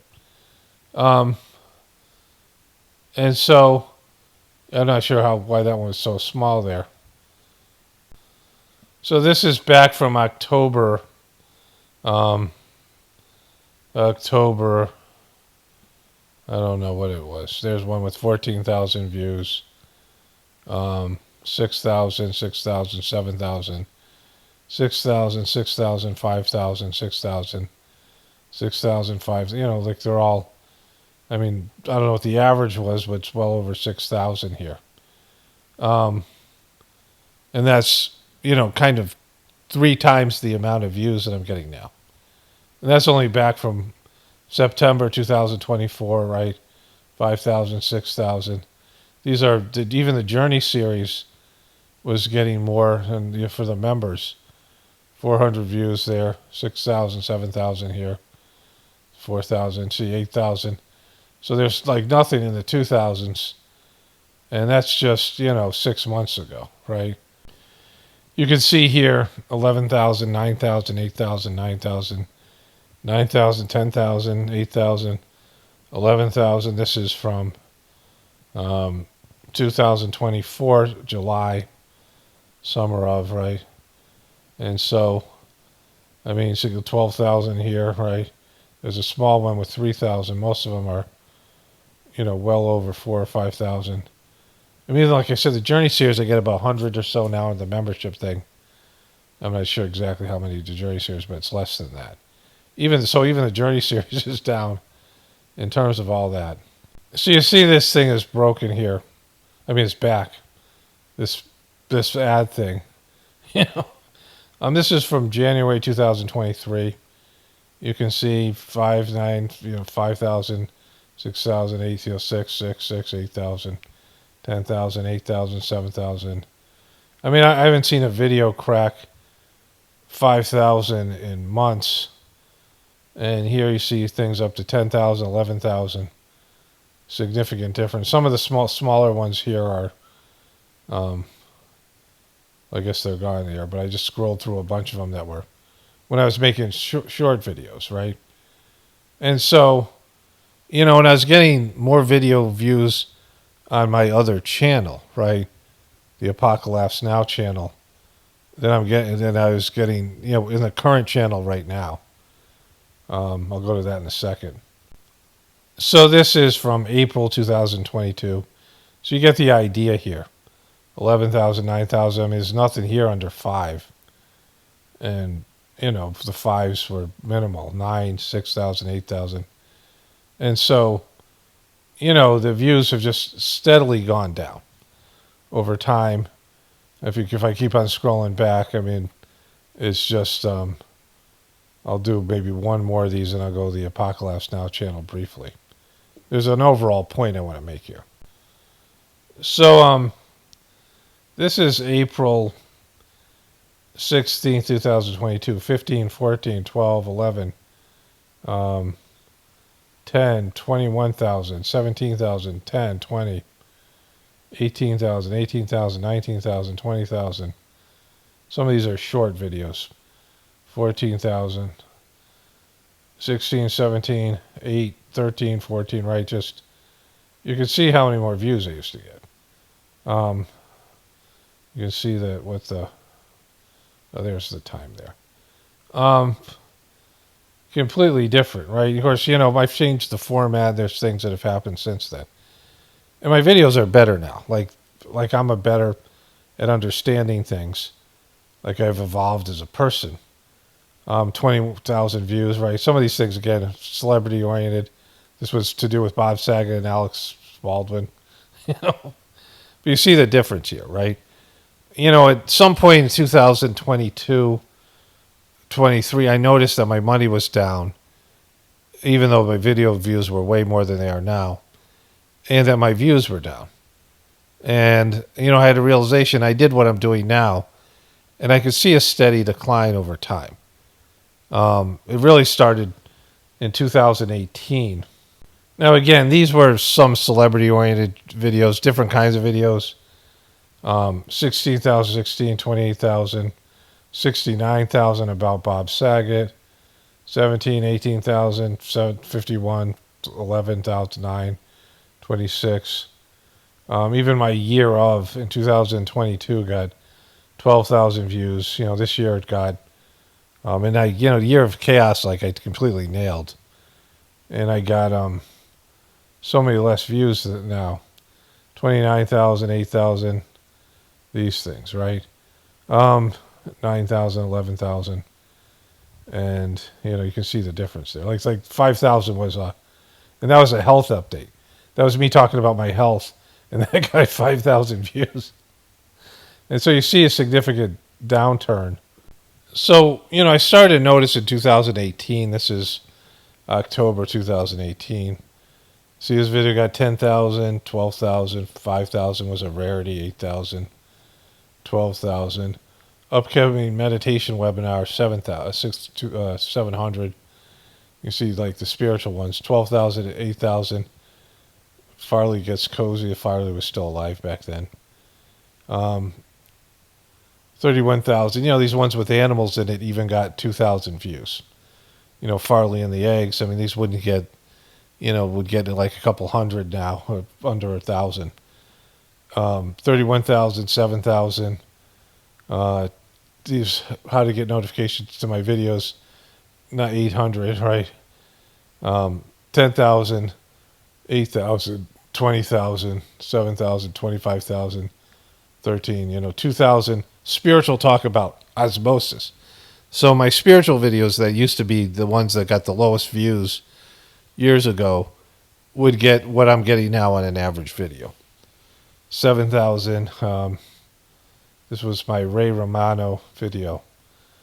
I have to maybe open that one up to deal with that at some point, because that's one of my favorite videos, because that 100,000, this is a Madonna video. Even the spiritual videos, you're getting what I get now in a regular video. But this is when I started to see it go south. Like, this was still, a decline from earlier years. And so it was 2018, I realized that I was fucked, that my channel was going in the wrong direction. And, I saw the inevitable collapse, that everything was on the decline. I got one more thing to do here. So this is my other channel. And I was getting more views there. So this is back in, it's a backup channel, right? So I was getting more of their views there. Just back in 2024 of June, that's when I kind of stopped posting there, and focused on my main channel. But you see I'm getting more views. Like, I'm averaging 2,000 views now. And so this channel back then was getting more views than I get now here on my regular channel. See, so, and there are times that I'm not going to scroll back where I was getting 10,000 plus views on this channel. Sometimes even some big channel view, like the, based in view count. Like, I had views 100,000 and these things in the 20,000s on my backup channel, right? Back in 2021, 2020.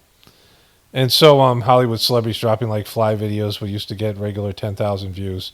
I was posting every other day on that channel and this channel.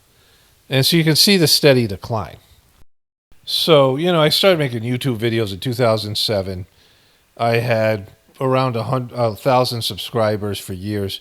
I had a video that my normal videos got under 100 views, like 100 views a day. Actually, I'm scrolling through it here.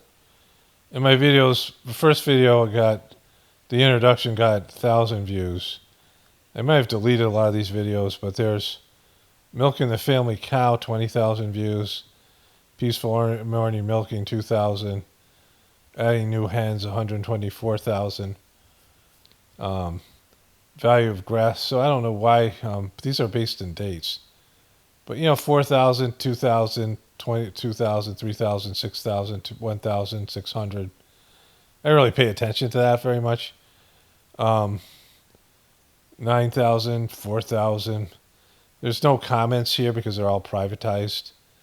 But I had 14,000, 12,000, 9,000, 9,000.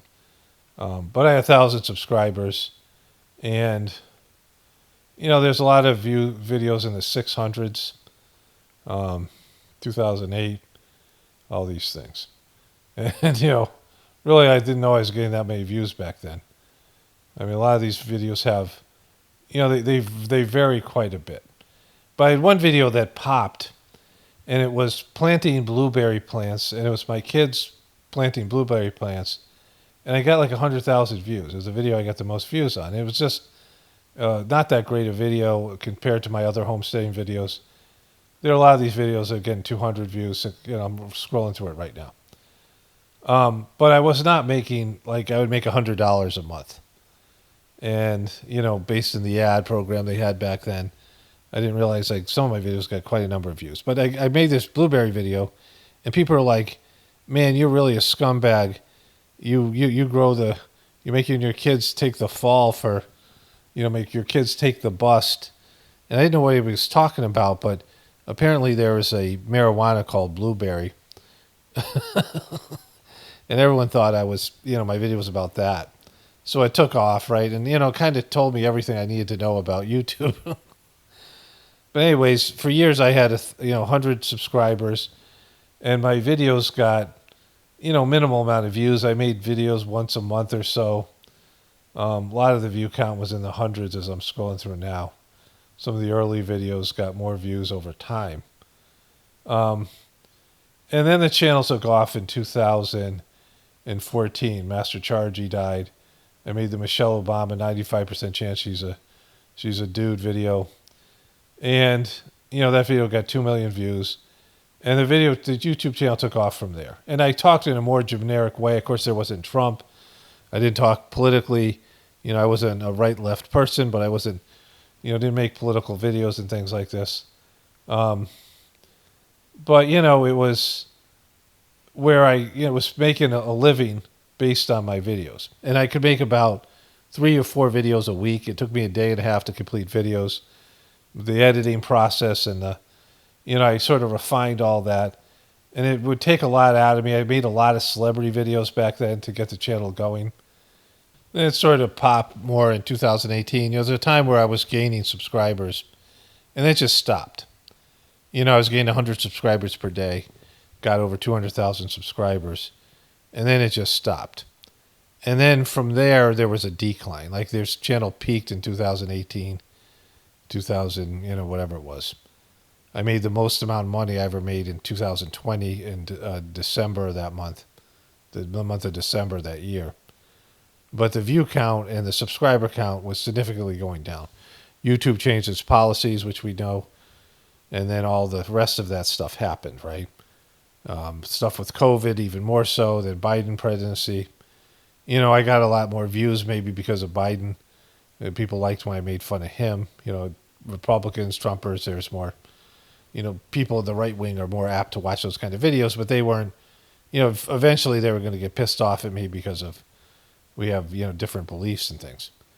But the main part was YouTube stopped recommending my videos to new people.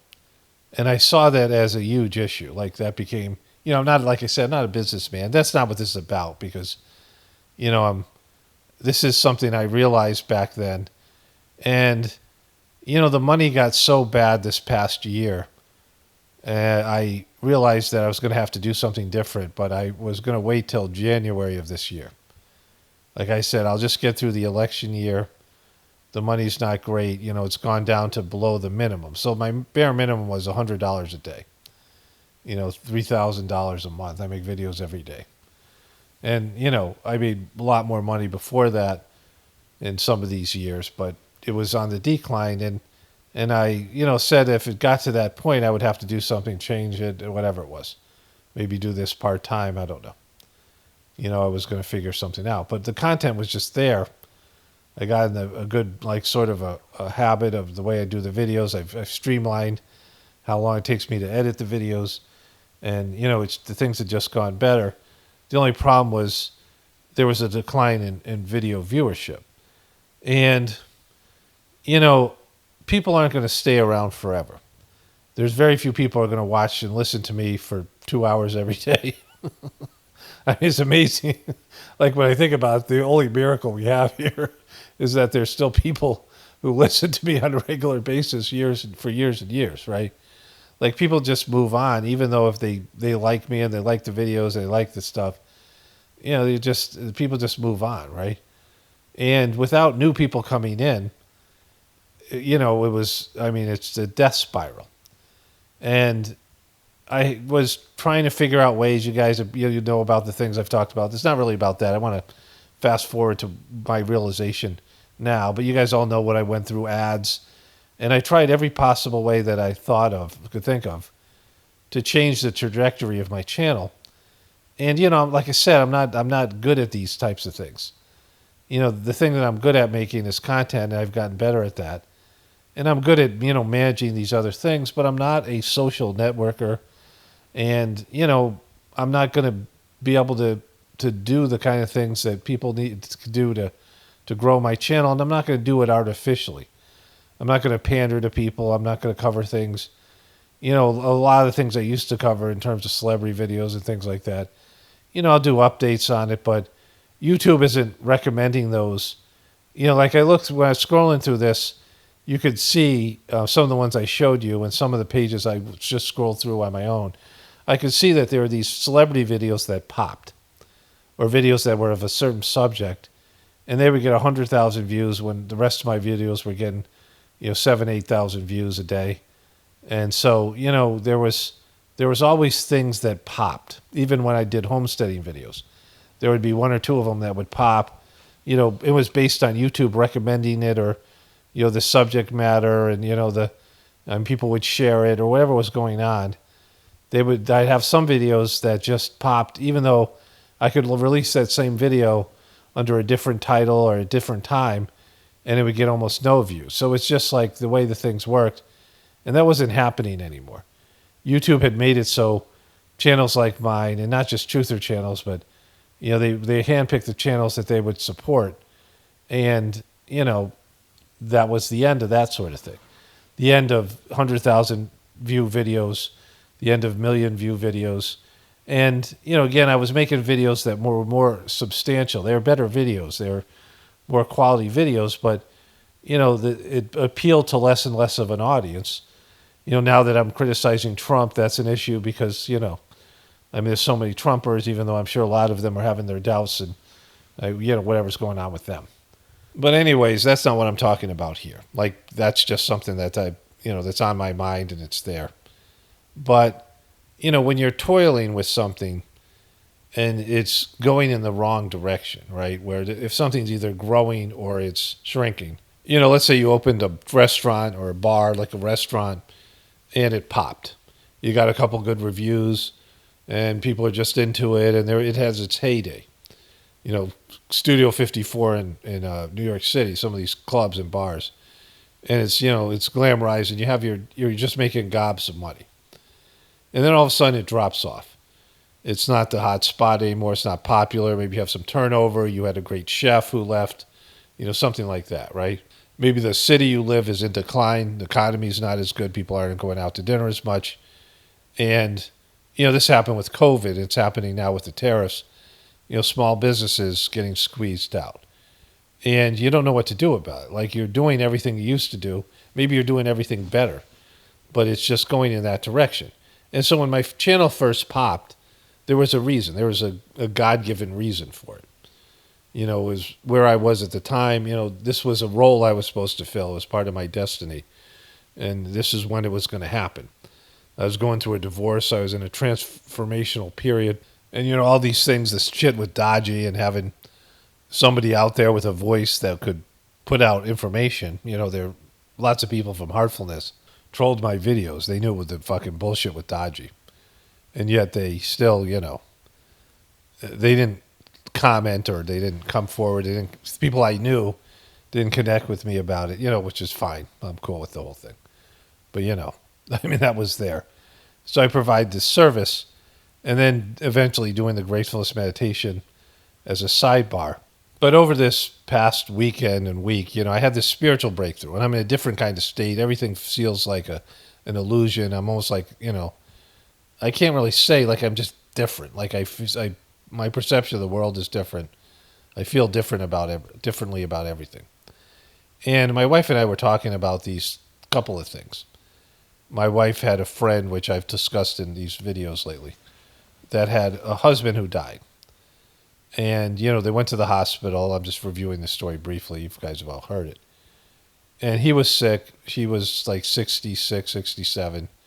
She was 57. She was like 7 years older than her. He was in his mid-60s. She was in her late 50s. They both got sick. He was having a little trouble breathing. And they thought they'd go to emergency room, and get some antibiotics. And the person at the desk was really mean to him. And they were going to leave because they were anti-vaxxers. They were Republicans. I think they voted for Trump. And, I don't know them that well. But this is my understanding of them. But I know they didn't get the vaccine. And the woman is taking care of her mom who has Alzheimer's and cancer, I think. And she's dying. And, they're not treating her anymore. And, she's in the death process.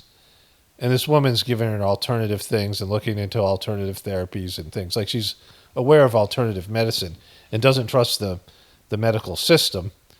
And he was very aware of it during COVID. And the person says, if you leave the hospital right now, you'll be back in an hour and he's going to have a cardiac arrest. And that's a, scary thing to say. They're both weak from being sick. And, the whole thing, I've told this story before. So they go in and they're going to leave again because they want to put him on they want to do something for him. And they again say, if you leave, he's going to die. And then they get him on a respirator. They flood him with blood because they said he was vomiting blood, which he wasn't. They gave him 2 pints of blood, and then his blood fills his lungs, and now he can't fucking breathe, and he goes septic. He has sepsis. And they put him on a respirator, and he's dead. And I really can't believe, like, they're still putting fucking people on respirators. Like, I thought everybody knew when in the medical community that they were killing, in its heyday, they were killing 9 out of 10 people. And the ones that survived, it didn't help them. It wasn't the respirator. They survived. They endured the respirator. But everyone else, you killed them, right? 9 out of 10 people. It was well known, and they're still fucking doing that shit. And they bullied them. They scared them into almost threatening them. When my first son was born, my ex, and this is like part of the whole thing. My ex is the one who told me about vaccines. She had done all this research. She was a medical person. She went to an Ivy League school and was a brilliant student. She was a really smart person and was good at doing research, sucked at implementing any of it. Like, she accomplished nothing in her life. Like everything, she quit everything, but she was good at doing research. And she had all this research about, vaccines and the way they treat babies. And she told me, she was having a VBAC because in her last pregnancy with a previous marriage, she had a cesarean section, which she didn't want to have, but her son had a really big head and he was inverted, like, so he came out, whatever it was. That it was like she would have died if she didn't have a C-section. She was having what's called the VBAC, a vaginal birth after a C-section, and there's a chance that when you're having contractions, when a woman's having contractions after a C-section, that where the incision, which doesn't make sense to me because usually where you heal, it's even stronger, than your regular skin, but you could split open and immediately hemorrhage and be at risk of dying. Like, it could be a total emergency, where you're pushing to push the baby out and you pop your scar opens up and fucking blood starts gushing out, and you and the baby could be dead in a short period of time. So they have to have the operating room ready. It's a whole thing, and I doubt that is reality, but that's what we were told. And she didn't know. She was already having trouble in the labor, and she was kind of out of it. She didn't take any medication, any painkillers. And she said that I had to do all these things. And I was a little bit nervous about doing it. Like, I had to be like, fuck you to the doctors and nurses. And it wasn't the regular doctor that she had. It was a young woman who was her person. Her regular doctor was gone for the weekend, or she wasn't, whatever happened. And some other woman who was in the practice who, this is in New Mexico, and this woman had like an entourage. Like, she was maybe a little bit more famous. She was a little bit older. And she came in with a team of people. And we didn't know who she was, and she was very by the book. And I was supposed to fight off all this stuff with these people because they take the baby away and immediately start doing shit. And oftentimes they'll vaccinate the baby against your will and do all this shit, right? And I didn't know anything about it. Like, I was, this is back in 1998. And, I was suspicious. I wasn't like, the truth community didn't exist then. And I knew some truther stuff from my brother. And I've always been that kind of person. But still, I was a little uncomfortable doing it. But I came through to the best of my ability. And we're laying in the hospital. And my ex just wants to go home. Like, just, I'm in a hospital bed. My son's next to me. Like these little fucking gurneys. It's really uncomfortable. And, the kid was a big kid because my ex was, tall, big. Her family is, the men in her family are like 6'4", I'm like 6'1". And I was a big baby. Like, I was a 10 pound, 11 ounce baby. But when the, mother is older, my ex was in her late 30s, and the kid is big, they worry about gestational diabetes, which is another bullshit thing. And they thought that my son might have it just based in his size and some other things, some other factors. And we knew we didn't have it. He was like perfectly healthy. You could just tell. And so we're trying to get out of the hospital. At some point, you can't get out. Like, they won't let you fucking leave, right? And so finally I said, we're just fucking going. We're leaving. We told the people. And my ex's doctor calls up and starts yelling at me, "You're against the medical advice." And she's threatening me and trying to scare me. about leaving. And it was a very tough fucking ordeal, right? And we had a midwife who was, she had just became she was becoming a midwife, and she was training to be a doula. And it was her first time being a doula, and she was pretty hyped up. And her husband had also been born on Mother's Day, May 10th. And he was having a birthday. It was a whole thing. It was like his 40th birthday or some shit. And she had to come in and do that. And he was cool about it. He came in because it was, it was like they were having this birthday celebration. And they knew the pregnancy was going to go to that date. Like she knew it was, like all along. And it was like, it was pretty chaotic because this woman was pumped up, the doula. Like she was a little bit overhyped up and wasn't really all that helpful because, like she was wanting to do a good job. She never done that. A doula is like somebody who helps the person, assists them with the birth. There's a whole thing. And so, but we got out of the hospital and I was like, oh my God, this is so much better. Like we were able to sleep and the baby, everyone's at home and we have this thing, right? And so the next year, my daughter Anna, the one who committed suicide, just my kid's birthday. So I was thinking about this stuff, right? It was Anna's birthday, May 9th, and my oldest son's birthday, May 10th. And she was born the following year. And we went to a different practice, we were on Medicare or something like this. I was in school, there was a whole, thing there. And Medicaid, I don't know. And we found a different practice this time. And there's a male doctor in there. He wasn't, usually, he wasn't my ex's doctor, but I ended up going there because I had this muscle problem. I pulled the muscle behind my knee, and it was kind of painful all the time. It tightened up. This woman who did the Sahaj Marg practice came over our house, and she was a masseuse, and she told me the same thing this doctor did. But this doctor was like a real healer. Like he just had this cool energy, right? And I got to know him a little bit, and he was just like, he was someone who there's a difference between a doctor and a healer. And this is when I made this distinction because of what we went through before. And also there was a nurse that was involved that was a really bad nurse in the first. She was one of the most depressed people I've ever met in my life. Just, we noticed her as being, oh my God, get out of here, you're a nightmare. Like they signed a nurse to my ex. Like there was one nurse that's supposed to take care of you, and she was horrible. And so it was a whole ordeal the first time, right? And, with my daughter Anna, this doctor ends up being on call, and he's my doctor, and he's like fucking great. And he's like, what do you want? And my ex was like, well, I just want a quiet room. And the nurse who was there was a former midwife. And they just back off, turn the lights off, and allow my ex to go into labor. And they're not even there. It's like they're just, there for emergencies and just let the process unfold. And I was talking to this guy, I like this guy. He was like, smart. And, he was beyond, he had transcended his allopathic medicine and was doing other things. And this midwife was great. She had done this for a living, like home births and shit, right?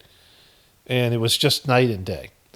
But this other nurse shows up that was there the year before.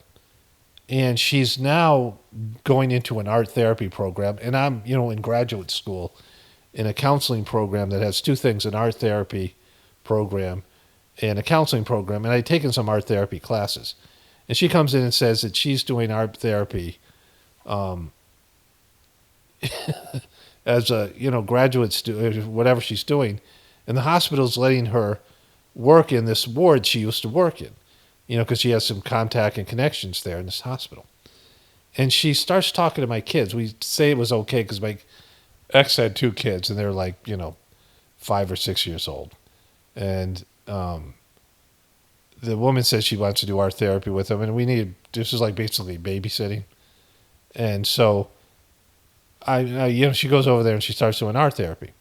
And she says to the kids, sometimes when older kids see a baby come in, they're jealous and they're jealous and angry about it. And so a good way to deal with that is to draw pictures of your anger, and using crayons like red crayons and black crayons is a way to express it. Now, art therapy is not that at all, right?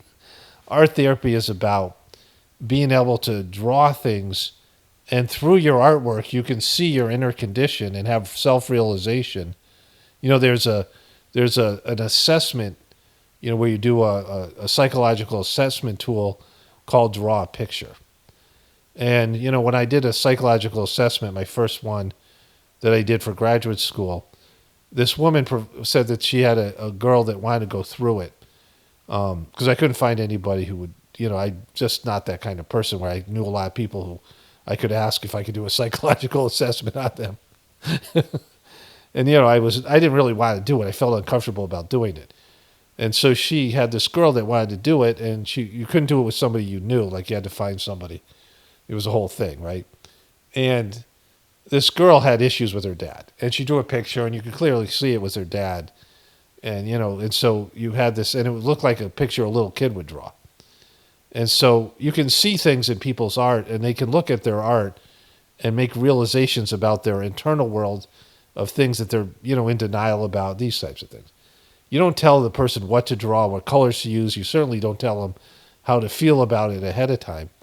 And this woman who was like this depressed nurse who we had recognized from the past, and I'm like, get the fuck out of here.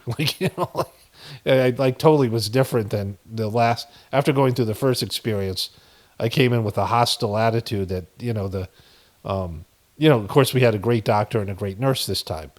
And so, I was riding with that, but, I was aware of some of the bullshit that goes on there, right? And I learned my lesson a little bit with this whole thing before. The way that it's like you got to escape from the hospital because you're in this locked facility and they won't let you leave. And every time I've been in the hospital or had, one of my, someone in the hospital, is this whole thing, getting them out of the hospital, unless they need your bed and then they throw you out, right? But anyways, it was Sunday, May 9th. Anna was born at like 11:56. The doctor said, do you want her to be born now or do you want her to be born the next day? She would share the same birthday as my son. And we were like, well, whatever happens. But it was just 4 minutes before midnight. And it was such a different process. Then my third daughter was born. We moved to Idaho by then. That one was a lot better than the first two. And then my fourth child was born at home. We had a home birth, and I delivered him. But there are a few things about this. So I was, thinking about this a little bit this weekend. My two kids, Anna died of suicide, and I haven't talked to my son now, and I don't know, since 2016 when he left. They left that summer. And so, it's kind of a bummer for me, and the whole intergenerational farm. I mean, it's part of a failure. And, I went through this thing before where, things could have went one way or another. And we had some successes on our farm, which I documented on this YouTube channel years and years ago. And the kids learning to milk cows and, learning all these things about homesteading and all the things, my homesteading videos. This channel started off as a homesteading channel, to some extent. It's metamorphosized over the years. But there were two things here that I wanted to, that correlated with this woman and her husband dying. And so my ex, who knew all these things, like she taught me so much about alternative medicine, and she was, really should have been a doctor that just wasn't. Like, she got her master's degree and, kind of wanted to be a doctor but didn't go through with it. An abuse survivor and a person who was a perennial victim and, like victim consciousness, but had the ability to be a doctor and loved doing research about it. And she was the most anti-vax person that I ever met. And she could tell you, all the things about it. Like, she did a lot more research than I ever did. And, it was like a wealth of information about it. And my younger son, me and him were talking maybe 2 years ago. And he said, my ex got vaccinated. I go, no, she didn't. I'm like, she was the most anti-vax person I ever know. And he was like, no, she did. And I'm like, are you sure? And so I went back and asked her because he had no idea. Like, he had no idea she was anti-vax because, all that stuff happened when he was a kid, didn't understand what the dynamics there. And he comes back and says, no, she is anti-vax. She just thinks this one's good. I burst out fucking laughing, like really hard. Like, I couldn't fucking believe it, right? And the reason was Dodgy, that fucking dope, this fucking moron, who's way stupider than she is and incapable of any research, Dodgy, the current master of the system, that he told everyone they needed to get vaccinated. It was one of the telltale signs that I could say. Not just that, he was wearing these fucking specialty masks, and He wouldn't let anybody in the ashrams who weren't vaccinated. He was like a whole fucking, he just did this thing. And because like she was like, thinking him as like some kind of, whatever she thought he was, she changed her whole worldview because of it. And it was so fucked up. Like I couldn't believe that she would cave that much. But it made sense to me based on other things that she had done, right?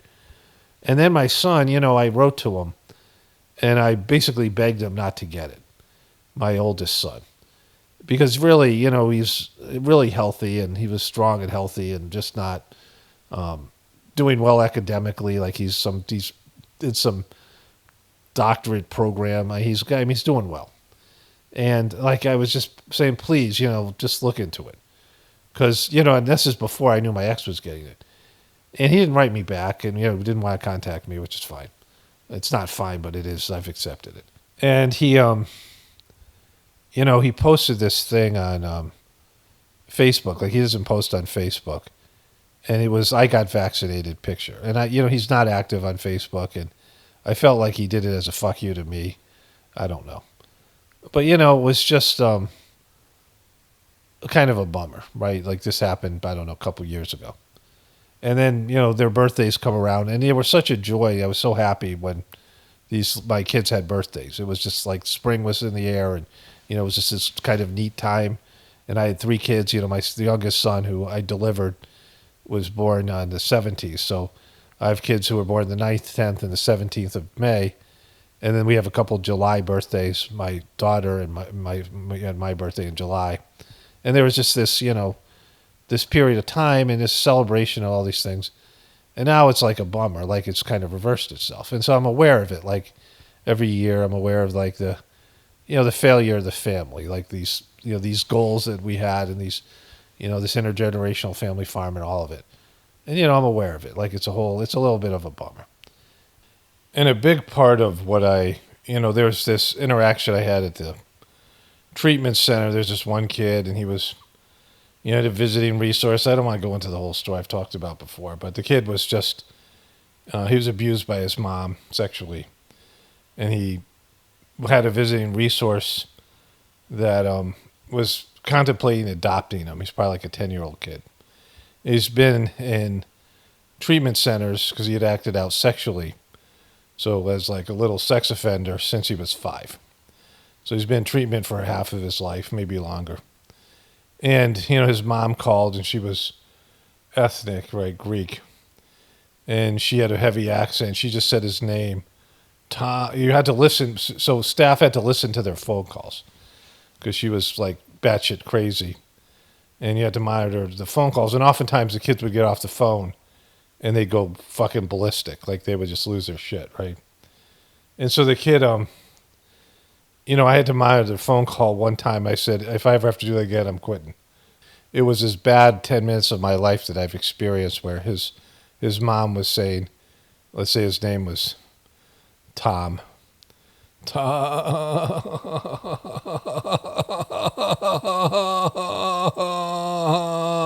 She did that for 10 minutes. She just said his name over and over again, wailing with some kind of weird fake cry. And, the kid was a mess. The kid was always on the lowest levels. Just everybody hated him. And he was in timeout one time. And, we do this 9 o'clock prayer, which I used to do, at 9 p.m. that everyone in the world comes to spirituality. I do it in my, with my eyes open and, and I'd be interacting, but saying it in like a, the back of my mind kind of thing. And the kids would always settle. Like they'd always just, they would, if they were acting out or getting restrained or, they would always settle while I was doing this prayer. Like they had no idea I was doing it, but they would somehow settle. And this kid started crying, which you never saw him cry because he's just these kids are tough and whatever. They're, hardened from being in basically prison for, like as a 5-year-old. And, I asked the kid what he wanted out of life, and he said, a family that loved me. And I realized as a counselor, as a therapist, as a, healthcare practitioner, whatever I was, mental health practitioner, that you could never really change anybody or help them because what they really all needed was a family that loved them, especially these kids. And, people are fucked up by their families and, they never really recover. And, my goal became then to have a family in which, my kids would be better than me. And the Sahaj Marg system said that these souls were choosing to be born in families that did the Sahaj Marg system, which I kind of still believe, but there's no evidence to support that. Because all these kids that used to go to these gatherings in America, none of them became Abhyasis, other than for a few, maybe months. Maybe they tried it. But most of these kids, they grow up in this mission, from 1993 to 2008, Master Chargy would come to America, and there would be these kids, and sometimes they put on plays, and I saw these kids grow up. Some of them were 8, 9 years old when I started, and they were like 18, 19 when he stopped coming here because of his health. And my kids, were there, and they interacted with some of these kids. And I don't know very many of these kids, like probably a small percentage of them. Many of them went to India. My kids spent 3 years in India at the ashrams. We talked about Sahaj Marg constantly, and they seemed to like it. They were participating, and none of them are doing it, right? Which was a real, again, it was their choice, and it's not something that could be forced. But that's all like a bummer, like all these things, right? And so, with my family just blowing up and sucking, of course, my ex being, having her mental issues and being an abuse survivor and really never getting over that shit, never, processing it and, inflicting that on all of us. That's part of it. But even with that, these other people had, normal lives and marriages, at least as far as I know, and their kids didn't do it, right? And so I'm going to come back to that part at the end about spirituality and the Sahaj Marg system. And so my wife and I were talking about this woman who, brought her husband in. They went to the hospital, and they had all the information ahead of time that would make them suspicious of mainstream medicine and COVID in general. And that woman was in a shitty position because if she says, let's get out of here, and I, gave an example of that. One of the times I brought one of my kids to a doctor, and, there was some issue I'm not going to get into, a minor sort of issue that might have required a minor surgery. And, the day up to that point, there was issues with the big van I was driving, and, issues with the trip, and I just didn't feel good. I was like grumpy and whatever, I didn't feel great about the thing, and the doctor seemed kind of weird. I felt uncomfortable with the doctor. And a bunch of shit happened to make it like, this just doesn't feel right. And the issue resolved itself. And I was very grateful because I'm not, I'll go to an allopathic doctor if I have to, and certainly for my kids, but, I don't want there to be, I'm very suspicious of allopathic medicine because it's for-profit medicine. And of course now more than ever, but back then I was, suspicious of it. And some of that came from my ex, and then, things that are just, I experienced some of these things were the birthing process and these other things. And so, but when you pull the plug like that, you don't know what would have happened they wouldn't have known her husband was going to die in the hospital. And if she brought him home and he did have something serious and he dies, she'd have to live with that, right? And then all the other people would be like, oh my God, why did you leave the doctors? Why, these things, right? The third master of the Sahaj Marg system, the first master, Lalaji, he had a liver abscess. And everyone wanted him to go see a doctor, like a Western doctor. And they were going to cut him open, it was like a hole in his liver. And they were going to operate or do some things. And they were just about to operate on him, and he was very nervous and didn't really want to do it.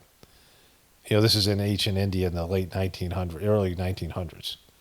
Like 1899 or 1901 or something like way back then. Maybe, closer to 1915 or so. But, ancient India, very primitive area. And so it would have been, surgery as bad as it is, much worse there. And they had these British Rajas. They were kings, they were Indians appointed by the British government to be kings, which would mean Raj, Raja Yoga, Raj means king. And this guy, someone more important than him came in. And so they stopped working on him and they went to take care of the British Raj. And he sneaks out of the hospital. And they made a movie about this, right? Like a movie of his life. And he said, very low budget movie. And he said, I've been saved from this abomination. Which was great. So there's just this thing about allopathic medicine. But had she yanked him from the hospital and he dies, she would have never known, and they never would have known what was going to happen, like I said, which was they were going to kill him. They were basically, this place was like a, my wife and I are saying it's like there's a death factory in there. I mean, if they're hooking people up to respirators. And so we're talking about this, and my wife tells me someone else in, her family was taking this medication, Jardiance, right? And,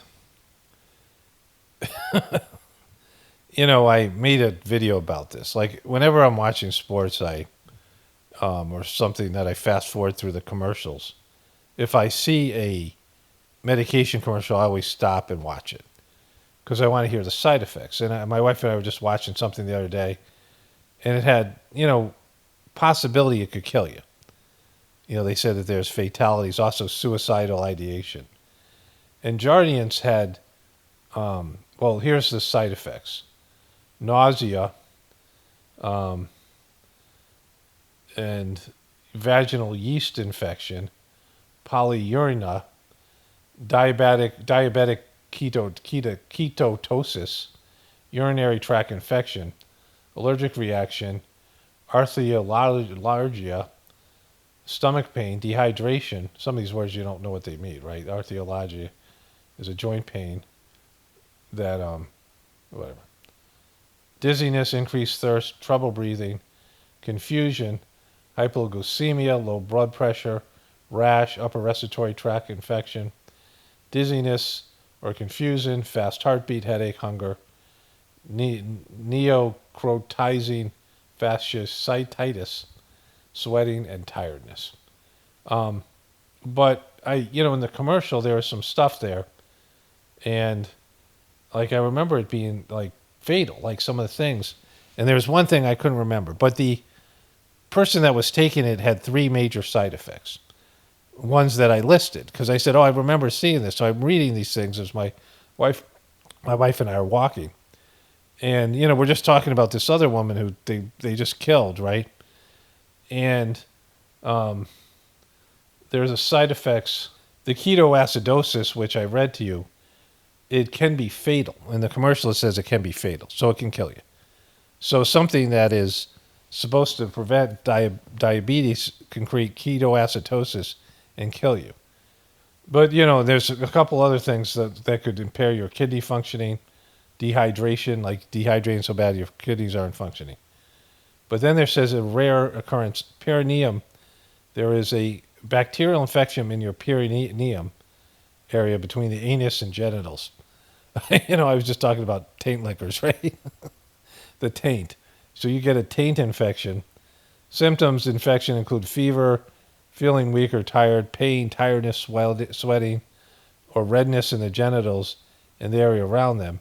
And it can be fatal. So you could get a fatal taint infection from this drug. And there's, other things there, other side effects that are fatal or it could be, severe in some ways, debilitating. And I was saying to my wife, what that means is, all these medications, what they do is they take down your immune system. When you have such a wide variety of infections, and once your immune system is gone, then anything can happen, right? Anything that takes down your immune system leads to the possibility of whatever bacterial or other things that you come into contact with. And, opens you up to getting cancer and the rest of these things. And so, just it's just a complete nightmare. Like a holy shit thing. And so, we talked about this. There was another relative that was in charge of partly contributing to the medications. And, my wife was saying, they said, that, they always have side effects. People who are bought into the medical system. My wife's mom was just died from turbo cancer, and she took she was a doctor, and she was big into all these medications, and she had there was a lawsuit that could have been, they mismanaged her treatment when she had cancer, and they had treated it, and then it came back after getting the booster, and so like all these things there's just, they tell you right up front.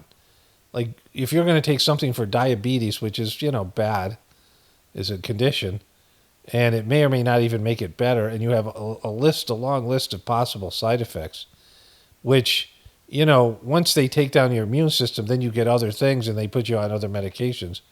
And these doctors get bought off by the pharmaceutical companies. They give them these, fancy, they have them speak at some conference in some sort of hotel somewhere, and they give them $50,000, and their speech isn't worth anything. They're talking about whatever they're talking about isn't, there isn't a big enough crowd to generate $50,000 worth of sales, especially if they're not even talking about the medication. But what they're paying them for is to sell their pills, to promote their medications. And a doctor does that, then they can make the company can make hundreds of thousands of dollars off to the doctor, and they pay the doctor off, give them a little kickback there, all those things, right?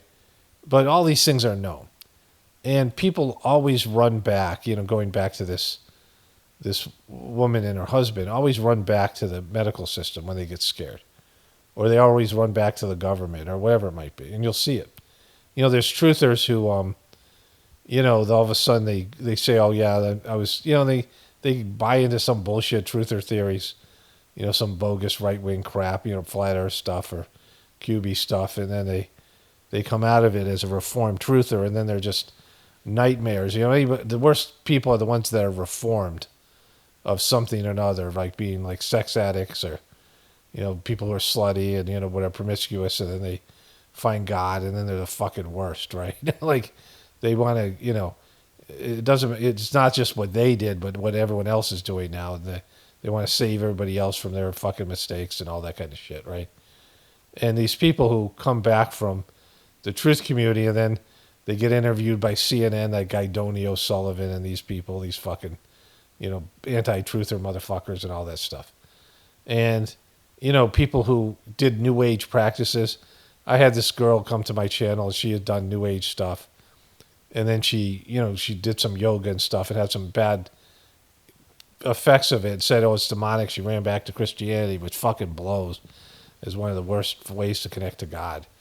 It doesn't connect you to God, but it has all these issues with it. I've been watching these historical shows over the past couple of years. I watched the Netflix show on Genghis Khan, whatever the fuck his name is. And I watched this one Viking show called The Vikings of Valhalla. And then I started watching this other Viking show called The Vikings. And there's some other things I watched. I can't remember all of them. There's a Western that was on, and, there was these Mormons were dressing up as Native Americans and killing settlers to, Joseph Smith, and it was a whole thing. And, there was a scene in the show The Vikings where there's two things. There was a young, a monk, and the Vikings go and kill all these monks. They finally figure out how to sail in the open ocean. They had a very primitive compass. So before that, these ships would get lost at sea. But they figured out how to get over to England from, Northern Europe, whatever it is, Denmark and those countries. And so they invade this like monastery for the gold and the, whatever was there. And they kill almost all the monks, but they take this one young guy as a slave. The main character does. And they kind of convert him to paganism. He's a slave, but he tells them a lot of things about England, so it helps them do other invasions. And then he becomes like a full-on Viking. And he gets captured by English. And he's trying to save, before that, he's trying to save a priest like some some senior level bishop or higher level priest in this place that the Vikings are invading. He's like, they're going to kill you. He's like, oh, I don't care if they're going to kill me. And so the guy says to him, well, if they catch you though, you used to be a Christian and now you've converted, they'll crucify you. And so the Vikings take this priest and they shoot him full of arrows, like, but not killing him. And they're just doing tiger practice on him, right? There's like these horrible things they're doing. I don't, I'm not laughing because it's like, it's like sick. And so they capture this monk and they do crucify him. And Christians were like, you have this idea of this horrible thing that was done to Jesus, and then you do it to people. Like, wouldn't you think that's like, all right, let's stop doing that shit, right? Plus, the Vikings, every 9 years they sacrifice 9 lambs, 9 chickens, 9 goats, and 9 people, and they go to this thing. They have this big party, and they take like magic mushrooms, and they do human sacrifices. And then there's a guy tries to kill the main character, and they capture the guy and they decide to torture him or kill him. And they do this thing called the flying eagle, where they open up the guy's back and pull his lungs out so they look like wings. And if he doesn't cry out and he dies, he gets to go to Valhalla, some made up fucking heaven-like place where Thor and Odin rule. And if he cries out like a little bitch because they opened up his back and ripped out his lungs, he doesn't get to go, right? Like, and they used to throw their babies up against the rocks if they were, somehow deformed or whatever it is, right? Just brutal shit. And, the same thing was in Genghis Khan and the torture and the fucking way they would kill people. And in Genghis Khan, had his grandfather lit these birds on fire, and they flew back to the village and burned the village, and people burning them alive, and just all these horrible things people have done. And I looked into some of these things, and they were like, yeah, they used to do these things, right? And I was like, holy fuck, right? This is like, I mean, can't even imagine such horrible things that people would do to somebody else, right? I mean, it's one thing to kill somebody, but to fucking make them suffer and, do horrific things to them, and then bullshit them into thinking that there's some imaginary heavenly place that they're going to go to, right? And with that, my wife and I I rewatched the movie Heretic, which I talked about, and my wife and I, there was this. I started to watch some videos talking about the movie Heretic, some of the cast talking about it after I'd watched it, and some Mormon people came up. And there's this young woman who left Mormonism. She has a popular channel. And she was talking about Heretic. So I watched some of the video, and I was like, well, this is something my wife would like to hear because I wanted her to watch the movie anyway. So we watched this together, and I'd heard about half of it. And then we watched another one of her videos at some point. I'm not sure if it was in the first one or the second one, but she was talking about, these rituals that they do. And, they have this promise that if you you go through these rituals and anointing and all these bullshit things that have no basis in reality. There's no material rituals that's going to make your afterlife better. There's some mantras you can do, and there's some type of prayer you can do, and there's some sort of austerities you can do, with a, sincere heart, and it'll help you maybe in your next life or give you a little boost. But most of the material things you do, other than, living a life and figuring out what your soul wants you to do and serving God, legitimately connecting to God and doing the service that God wants you to do, perform the tasks that you were sent here that we all have to do, that we have a soul's plan and following that soul's plan. And then there's, other ways you can go further in the spiritual world. And the Sahaj Marg system in various ways can, accelerate that spiritual evolution, but there's no fucking, only in the sense that when you die, you serve God. That's all you do. Like when you die, there's no ego, there's no mind, there's no preferences, there's no sovereignty, there's no freedom of choice. You just serve God as an etheric being. You just do it because you don't have any senses, you don't have any physical fears, and you don't have these kind of things that stop you from doing what your soul, you're just a soul. So your soul just does what God wants you to do, right? You don't have any appetites. You don't have any, these things, right? Only things that may be left over from your past life in some, in potential form. Like things that only will manifest if you come back into a body, but they're not there on your soul, right? They're not a part of your soul's, decision. There's no decision making. You just do the right thing, right? Because that's all you do. It's automatic. And so, these ideas of some heavenly place, right? But this Mormon bullshit stuff, they promise you that you'll be a king or a queen, and you'll own your own planet, right? Which I had heard before from an ex-Mormon while I lived in the West. And they have this ritual that they do that makes it likely that you'll get that. But now they have this secret special ritual where they bathe you and anoint you, and it's just for the people that donate a lot of money and do a lot of extra work. And those people get to be guaranteed, right? They're guaranteed that that's what they're going to get. There's no sense of, well, that's not going to, there might be something that happens that screws that up. You're straight up going to get it, right? You're in now. And you can do whatever, anything but murder. You can commit any other crime, any other moral transgression. But if you don't murder anybody, you're in. Like, you're in. You can fucking just, you're done. You're set because you got this special double initiation ritual, right? And, people know better than that, like all this stuff. Like, people know the fucking food they're eating is poisonous. I mean, I talked about how when Kawhi Leonard took the Gatorade off the table, the basketball player Kawhi Leonard, and said kids shouldn't be drinking this shit. This is like a video a week ago or so. And I was reading the comments and someone said, he's totally right, that stuff's horrible for you. And then parentheses, the person said, I drink it anyway.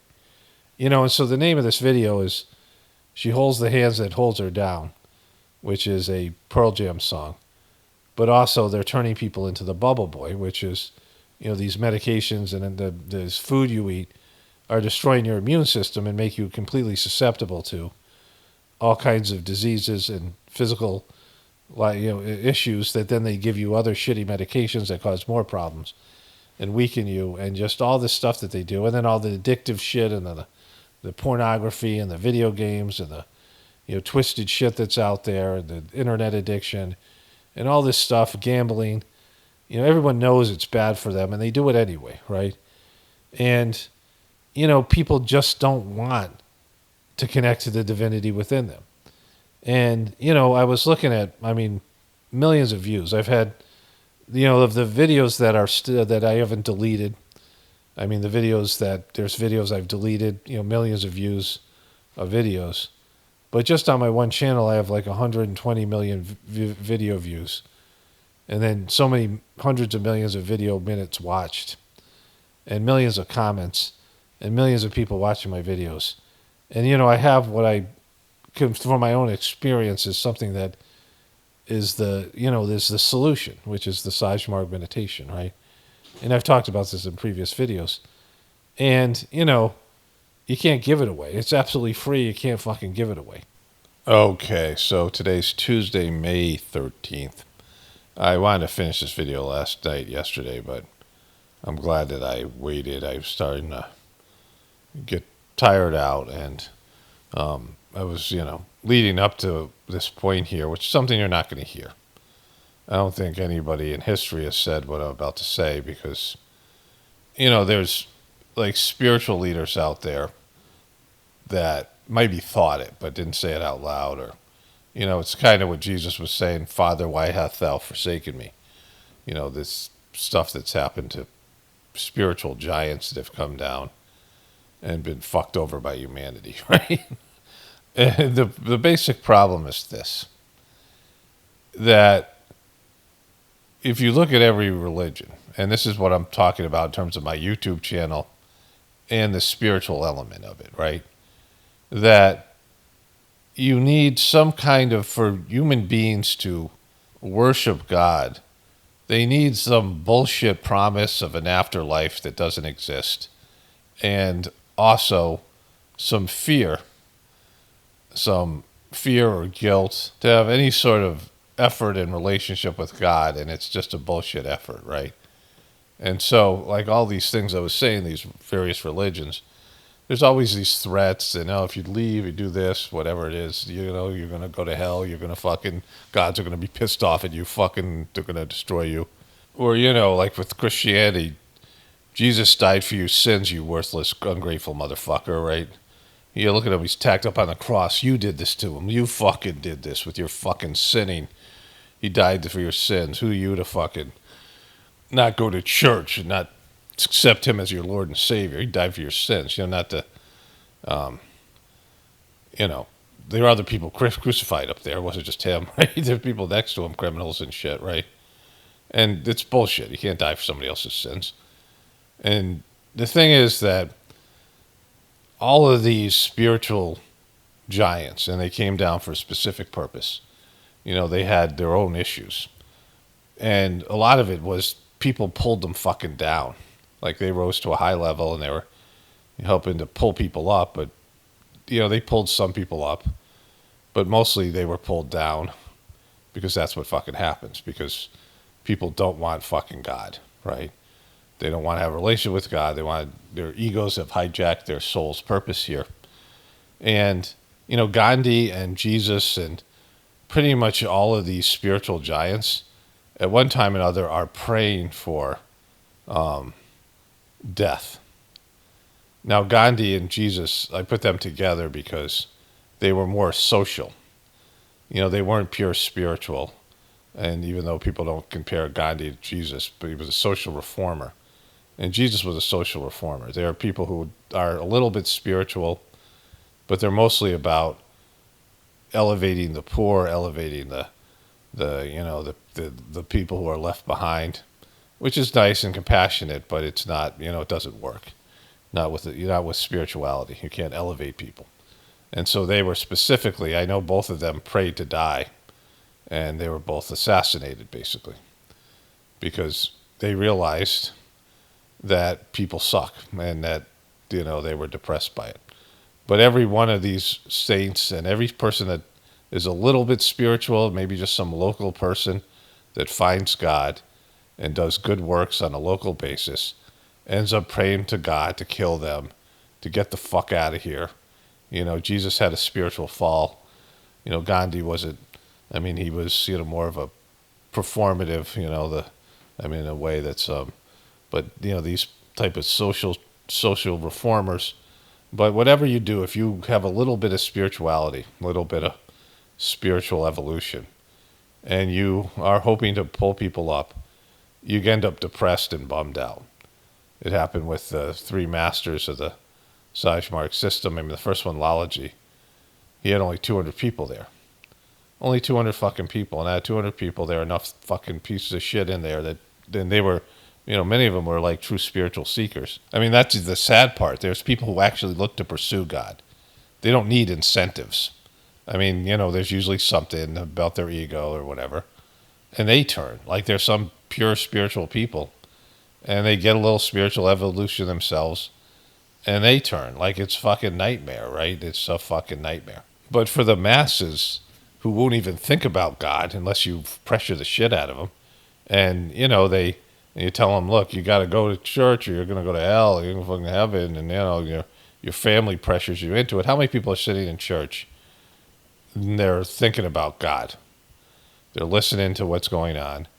They're not fantasizing about some, romantic interest they have at church, or,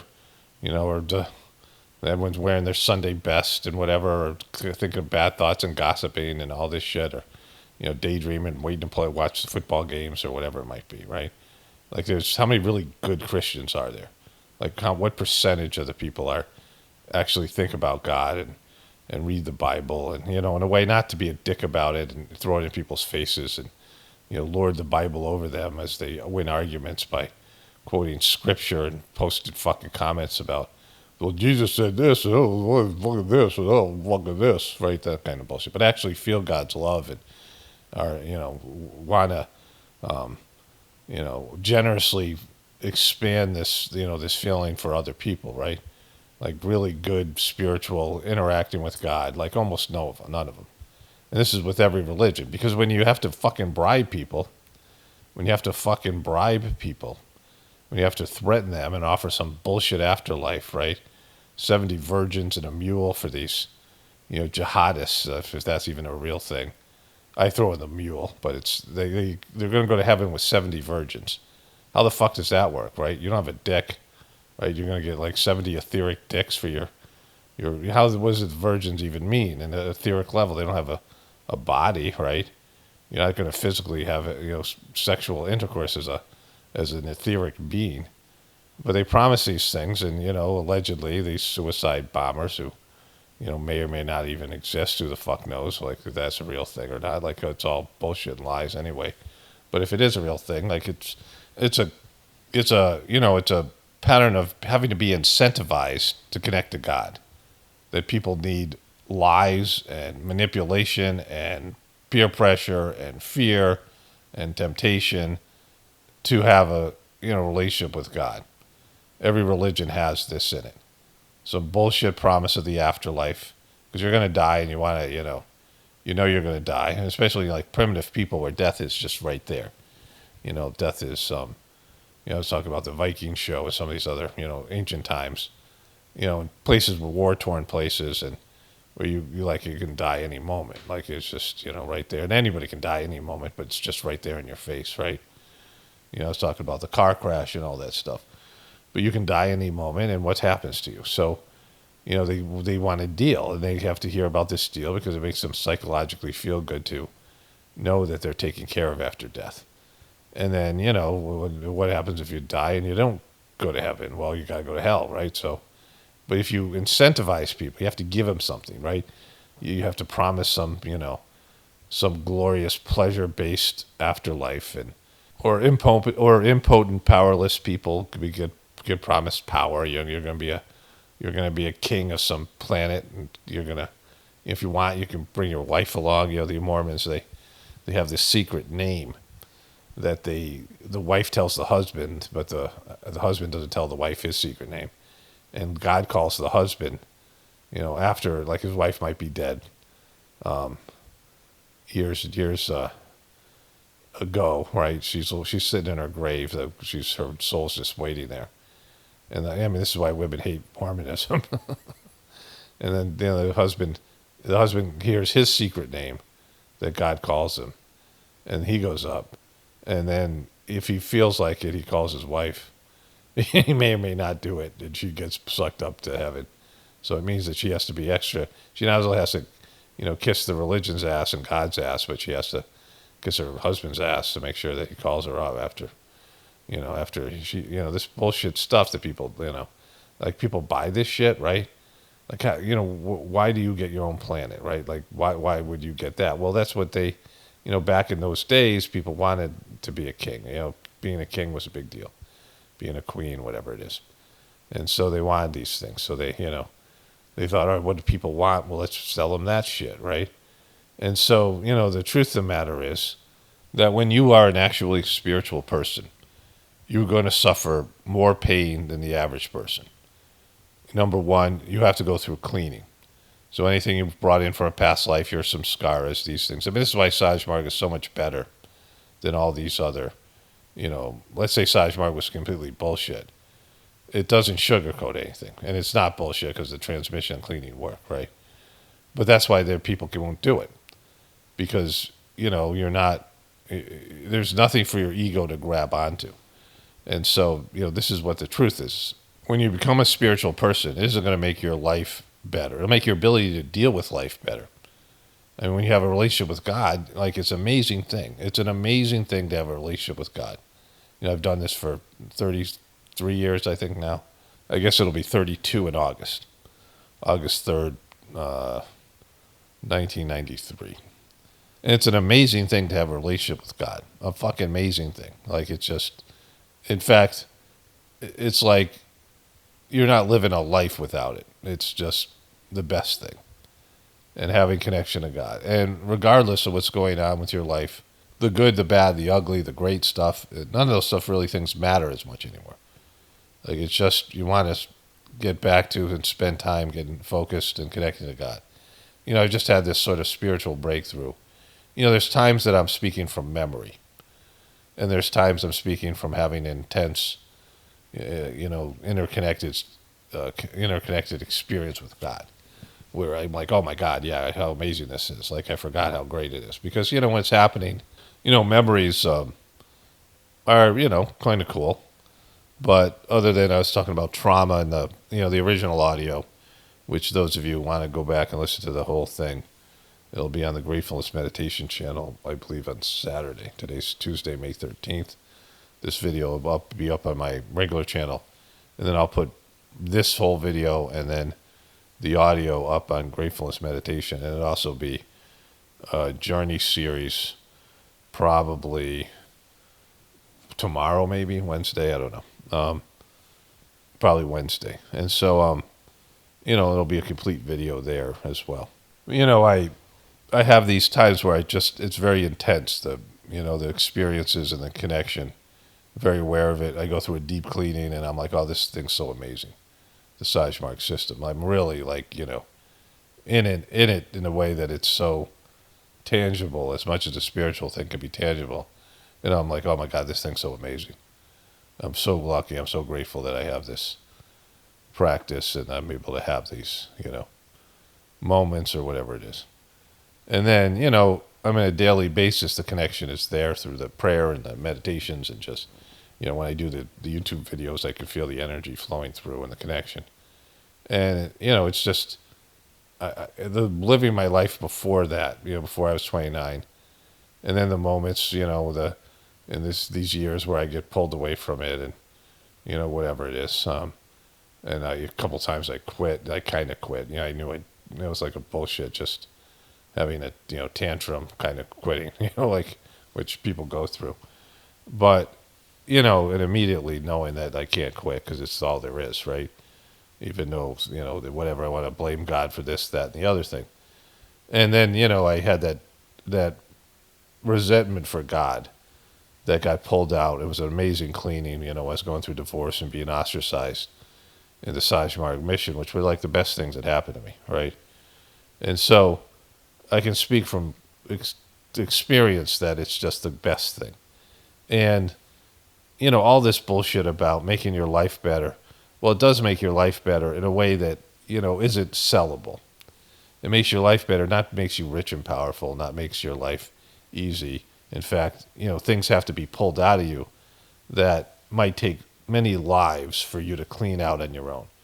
So all the bullshit that's inside of you that, needs to come out so you can connect to God, all the experiences you have to go through, is accelerated. So you're going to suffer more, and less at the same time. And that's the beauty of the cleaning process. But, if you want to have a relationship with God, then purification is a part of it, regardless of what system you use. And Sahaj Marg is the best system because of the cleaning that's done and the fact that samskaras can be minimized. And so it's a gift, and people don't know about it, don't care, because they don't want to face up to their bullshit. They want to stuff it back down and just live their lives and not, just kick the can down the road, because people suck, and that's just, human nature. People don't want to suffer the things they need to suffer to connect to God.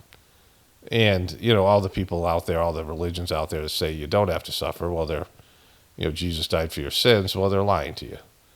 And they make it, that's why you have lots of bad, when you have to incentivize people and lie to them and tell them, give them false promises, then you're going to have shitty practitioners. You're going to have shitty Christians or shitty Muslims or shitty Hindus or whatever it is, right? Like, if you got to lie to them, then they're not fucking there for the right reason. It's like you're promising something for them to do what they should do naturally. Like, you should, deep down, you want to have a relationship with God. Everyone has that inside of them. There's a craving for it. You need God. You can't survive without your soul, right? Like I've said this before, 40 days without food, 3 days without water, 10 minutes without oxygen, and not a microsecond, not a millisecond without your soul and God's love. You have a bank of God's love, and without God's love, and most people are pretty much depleted and disconnected from it, but it's there. And so it's essential for your very survival as a human being and certainly as a soul. And without God's love, nothing in the universe exists. And yet people, dismiss this and don't want this they don't search this thing out. And the second part is that when you die in your afterlife, you work for God. There's no pleasure, there's no reward, there's no, the reward is your work and you get closer to God. And you want to be closer to God. Like everyone deep down needs to be closer to God. It just feels great. Like when you're out, that's what, all the psychological issues come from, certainly there's metabolic,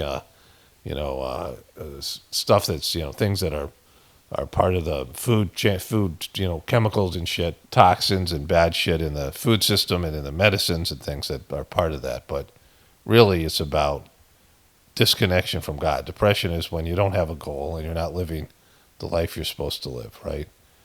What you feel when you get disappointed that people suck as a spiritual, like a saint, is like a deep sadness for the failure of humanity. Like that this is never going to work, or something drastic has to happen for people to do what they're supposed to do, because they won't. They won't do it for the right reasons, right? Like these reality TV shows like The Bachelor. You're not even there for the right reason. You're not in church for the right reason. You're not having a relationship with God. You're looking for a better life. You're looking for a little, you're praying for wealth and riches and, free of disease, pain-free stuff and all these things. In reality, you suffer now, and you reap the benefits of your suffering as a spiritual being. And not sleeping on a bed of nails and all that kind of twisted, fucking crazy ass bullshit that people do. You live a natural life. You live the life that was planned and designed for you. You endure the things that you have to endure with a grateful heart, realizing it's freeing you and liberating you from your ego and your past mistakes or whatever it is, and opening up a pathway for you to connect to the divinity within you. And that's the truth. No one wants to hear that. How many people want that? Like, you have to be sold something. Like your ego has to be sold some reason that it's going to benefit. You're going to be some kind of superstar. You're going to be some great person. And, that people look at these religious leaders. Oh, look how much attention they get. And look at the, stuff that they do. People are listening and hanging on their every word. And it's not true. They're just sitting there fucking daydreaming. And, people don't listen to scripture. They don't listen to any of this stuff. They don't want it. They don't, it's not essential to their enjoyment of this fucking, vast planet of sensory stimulation. And so, I'm in a unique position because I don't know how much I care about people. Like, not on a conscious level, I don't. I mean, like, I don't have a lot of regard for humanity. And I can see, my own issues with, on a spiritual path, my own inabilities. Like, it's not just, like, oh, you guys just suck so bad. Like, I see it from my own lack of effort, my own lack of devotion to God. I have some privileges in the experiences I've had and the things that have opened up for me on the spiritual path in the Sahaj Marg system. And, I feel like my commitment should be better. Like, it should be more, like on an overall basis. And I have zero interest for suffering for other people. And I have very little, because I've seen the way that people treat divinity. I mean, not just in this life. I know that this is familiar. I knew this, coming in as a kid. And it just, it took me a while to understand what I was seeing, but I've seen this in the past. And that human beings will turn on their spiritual leaders. I mean, like, Jesus is a good example of this, right? So think about this. I just asked Gemini about this. And I said, how did all of Jesus' disciples die, including St. Paul? Please be specific. St. Peter. Tradition tells that Peter was crucified upside down in Rome during the reign of Emperor Nero. He reportedly requested the form of execution as he did not feel worthy to die the same way as Jesus. So he was crucified inverted. Andrew is said to have been crucified on an X-shaped cross in Greece. James, the only apostle whose death isn't recorded in the New Testament, he was beheaded by King Herod. Tradition generally holds that John was the only one of the 12 to die of natural causes. Philip, deaths vary. Some traditions say he was crucified upside down, while others say he's stoned or even died of natural causes. Bartholomew, I didn't know he was there, also known as Nathaniel, believed to have been martyred in Armenia. The most common tradition is he was filleted alive and then beheaded.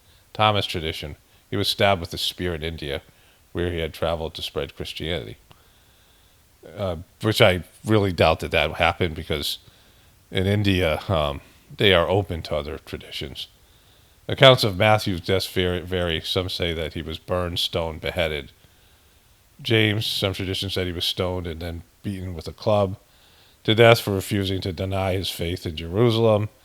Jude, various accounts, also known as Thaddeus or Lebbaeus, was crucified, stoned, or killed with arrows. Simon, the Zealot, tradition said he was crucified or sawed in half in Persian, another part of the Middle East. Judas Iscariot died by suicide, and Matthias, chosen by tradition, says he was stoned and beheaded. St. Paul was not one of the original 12. That's why I included that he was beheaded in Rome. And so there's other, accounts of this, but they're all bad, right? They say only one of these people died of natural causes, lived till the end of their lives. So then I asked about other Christian saints and how they died, and the list is too long to say all these ones. St. Stephen, he was stoned to death, sent to Rome to be thrown to wild beasts. St. Ignatius, someone else burned by the stake, beheaded, trampled by wild animals, roasted alive on a gridiron, beheaded, exposed naked on a frozen lake, beheaded. Prestes, she was sentenced, this woman, St. Margaret Chitterlow, was pressed to death under a heavy door loaded with stones, hanged, and then, someone cut off before being tomahawked. This one guy, he was tomahawked. He's a Canadian martyr. Burned to death, burned alive, stabbed to death. Just whatever it is, right? There's all these things. And so, this is part of the problem with humanity, and especially people in the West. I mean, the sick thing about Jesus is these people, he turned water into wine, he did miracles, he did all these things. 3 of his disciples fucked him, that turned on him in one way or another. And Peter denied him, Thomas doubted him, and Jesus betrayed him. 3 out of 12. And, the other ones, I mean, after Jesus' death, what they went through in terms of, the fear of being killed, what they might have said and what they might have done. And then all those other people that were there with him, that followed him and then were spitting at him and jeering him when he was being crucified, right? They turned on him. And then all the ways that Christians and these various churches and, the religions and the power blocks have mistreated people and forcefully converting them, making them into Christians in Ireland and Scotland and these other countries, and what they did in terms of wars and the Crusades and all the bad shit they did in Jesus' name, because they're allegedly trying to save these people. We're just trying to keep you safe. This long history of, it's demonic, it's devil worshiping, going against God, because ultimately everybody has freedom of fucking choice, and people don't choose the right thing, and I'm well aware of it. So, I'm in an awkward position because I feel some obligation, certainly gratitude for my, spiritual evolution, whatever it is, whatever I've, been able to, I don't want to say it achieved, because that would give too much credit to myself and less credit to the Sahaj Marg system, but I've done some work and I've been, gifted, whatever, some wonderful spiritual experiences and connectivity to God that has been a complete blessing in every way. And because of that, I'm willing to do what I do here. And some part of me is, still enough of an asshole, whatever you want to call it, that I'll mock people and I'll do shit that's certainly not spiritual. But it's necessary to do this job, to make my channel interesting. I still have a a healthy sense of humor that's maybe, can be edgy or whatever it is. Certainly for a spiritual person it is. And I'm willing to swear, and I'm not willing to swear. I like swearing, like I like doing these things. I'm not, some person's going to sit there and act all holy and be fake and, not be what I actually am, right? So, and what I'm actually am can survive on the internet. I can endure the, the hostility and the bullshit you have to do as a social media person, and also I can, dive into the, belly of the beast and mock things and cover, whatever it is, right? And so as I scroll through my channel, I realized that the theme here is, when I would cover Britney videos and, make fun of Britney dancing, and I'd, cover Alec Baldwin, and I do these things. And, I was always aware, not that I didn't enjoy making fun of these people. I had given sort of a hall pass to be able to, do this stuff because there was a spiritual message that people needed to hear. This essential one, that divinity is within you, which for Western people is, you just don't get it. Like other people who grow up with it, and it's just in their DNA.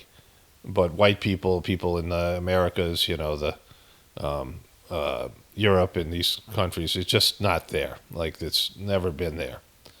Occasionally you have a soul that had numerous lives in other cultures and had, other experiences. So someone who has that experience, I've had it, for example, understands it, but most people in the East and the Western part of the world don't. And it's certainly not in our culture and in our religion.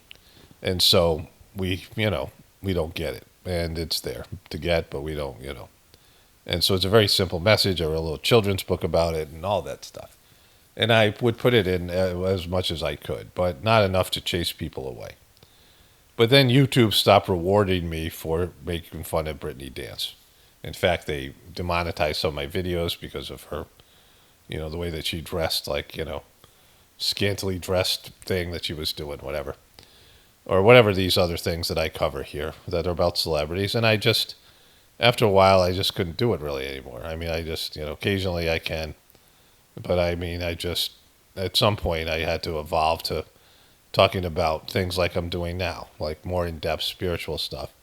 And people don't want to hear it. They can't sit through it. And it's like a gift compared to the other bullshit you listen to, all the crap you watch daily, all the bullshit truther videos with the same bullshit fucking point of view, all the right-wing stupid-ass Trumpers.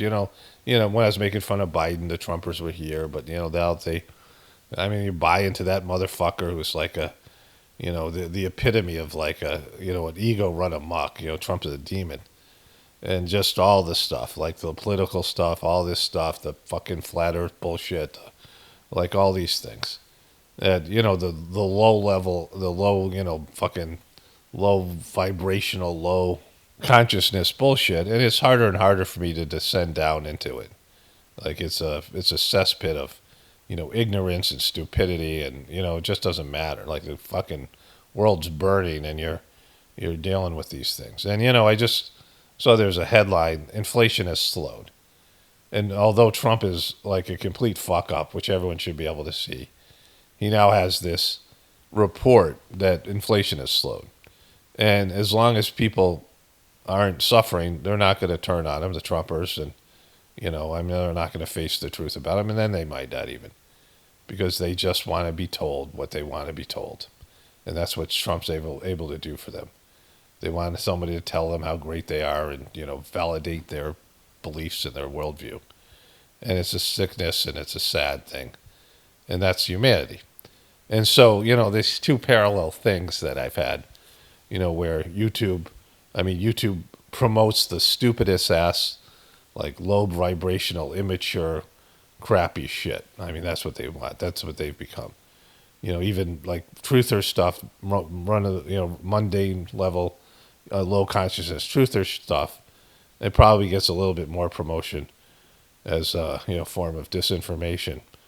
There's some things that are out and out lies, and they don't want to promote the higher because it's all degraded and demonic, and so they don't even recognize the higher. And so for me, I have to weave in fucking, bullshit mundane things and dive into the beast. And YouTube doesn't even, like I said, reward it anymore. And so, it's this, I mean, my channel being suffocated for evolving for my, my own personal evolution. And, the Sahaj Marg system, this is Christian teaching. You don't throw pearls before swine. But in the Sahaj Marg system, that's not the case. One of the masters said, we throw pearls before swine all the time. And it kind of is, could be another title of this video, Pearls Before Swine. And even, in this context, like me doing what I've done here, people just don't want to hire. They have to be incentivized with some bullshit story that has, egotistical ramifications and some bribe or some, gift that they're not getting, some promise that can't be fulfilled to do what they should do naturally, which is seek an internal relationship to God. And so, maybe there's a pathway here. I mean, the Sahaj Marg system, you can be born, I mean, if it's around for 10,000 years, which, with Daji being a piece of shit, which is the other part of my thing, having experienced these failures of people who were doing what they were supposed to be doing, that were seeking a connection to God through the previous masters of the Sahaj Marg system. And then Daji comes in and they lose their shit and they don't know how to deal with it, right? So I'm in a unique position in that regard as well. And just from an observational standpoint, without knowing what can happen in the future in terms of post-apocalyptic, wailing, begging God. I mean, that's the other part. Then all of a sudden when people get cancer and their lives go to shit, they run back to God in, whatever form that they think is the best for them. The only thing they know is their stupid-ass religion. And they run back to God and pray for, salvation or mercy or whatever it is, some miracle that can't happen. And, all of a sudden they need God, right? After years of ignoring and going against their soul's path and, the divinity within them. And then they, it's pathetic, right? Like it's just a condemnation of the human race. And, there's some good people, whatever you want to say, but even then, people don't want to, do what they should just naturally do anyway. They should feel, they can still live a material life, but also have a relationship with God. The Sahaj Marg practice is like about an hour and 10 minutes a day. No, it's I guess it's an hour and 40 minutes a day.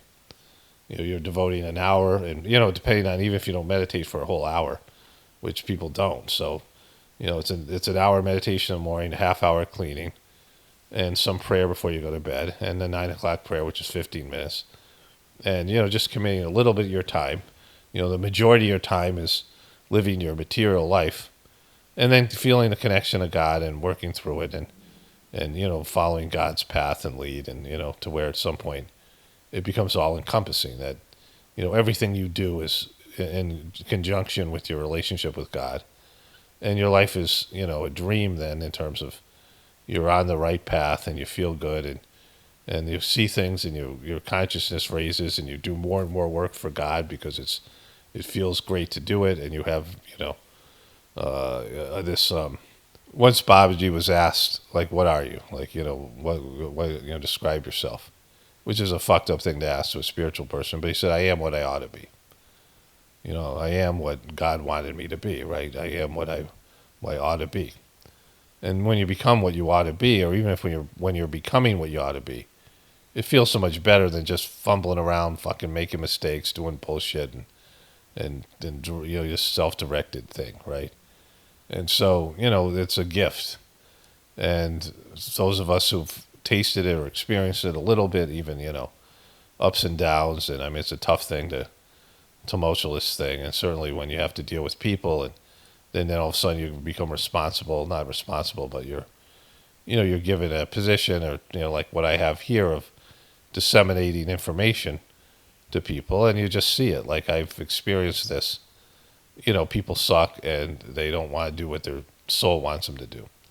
Their egos have hijacked their souls, and most people are just so dead inside and so lifeless and so automatized in some way, and just their gambling addiction and their other addictions and the medications and the fucking beastly system, and it's all running their existence, and they don't have any life force, any spark, any flame inside of them, a desire, an inner compulsion to a need to connect to God.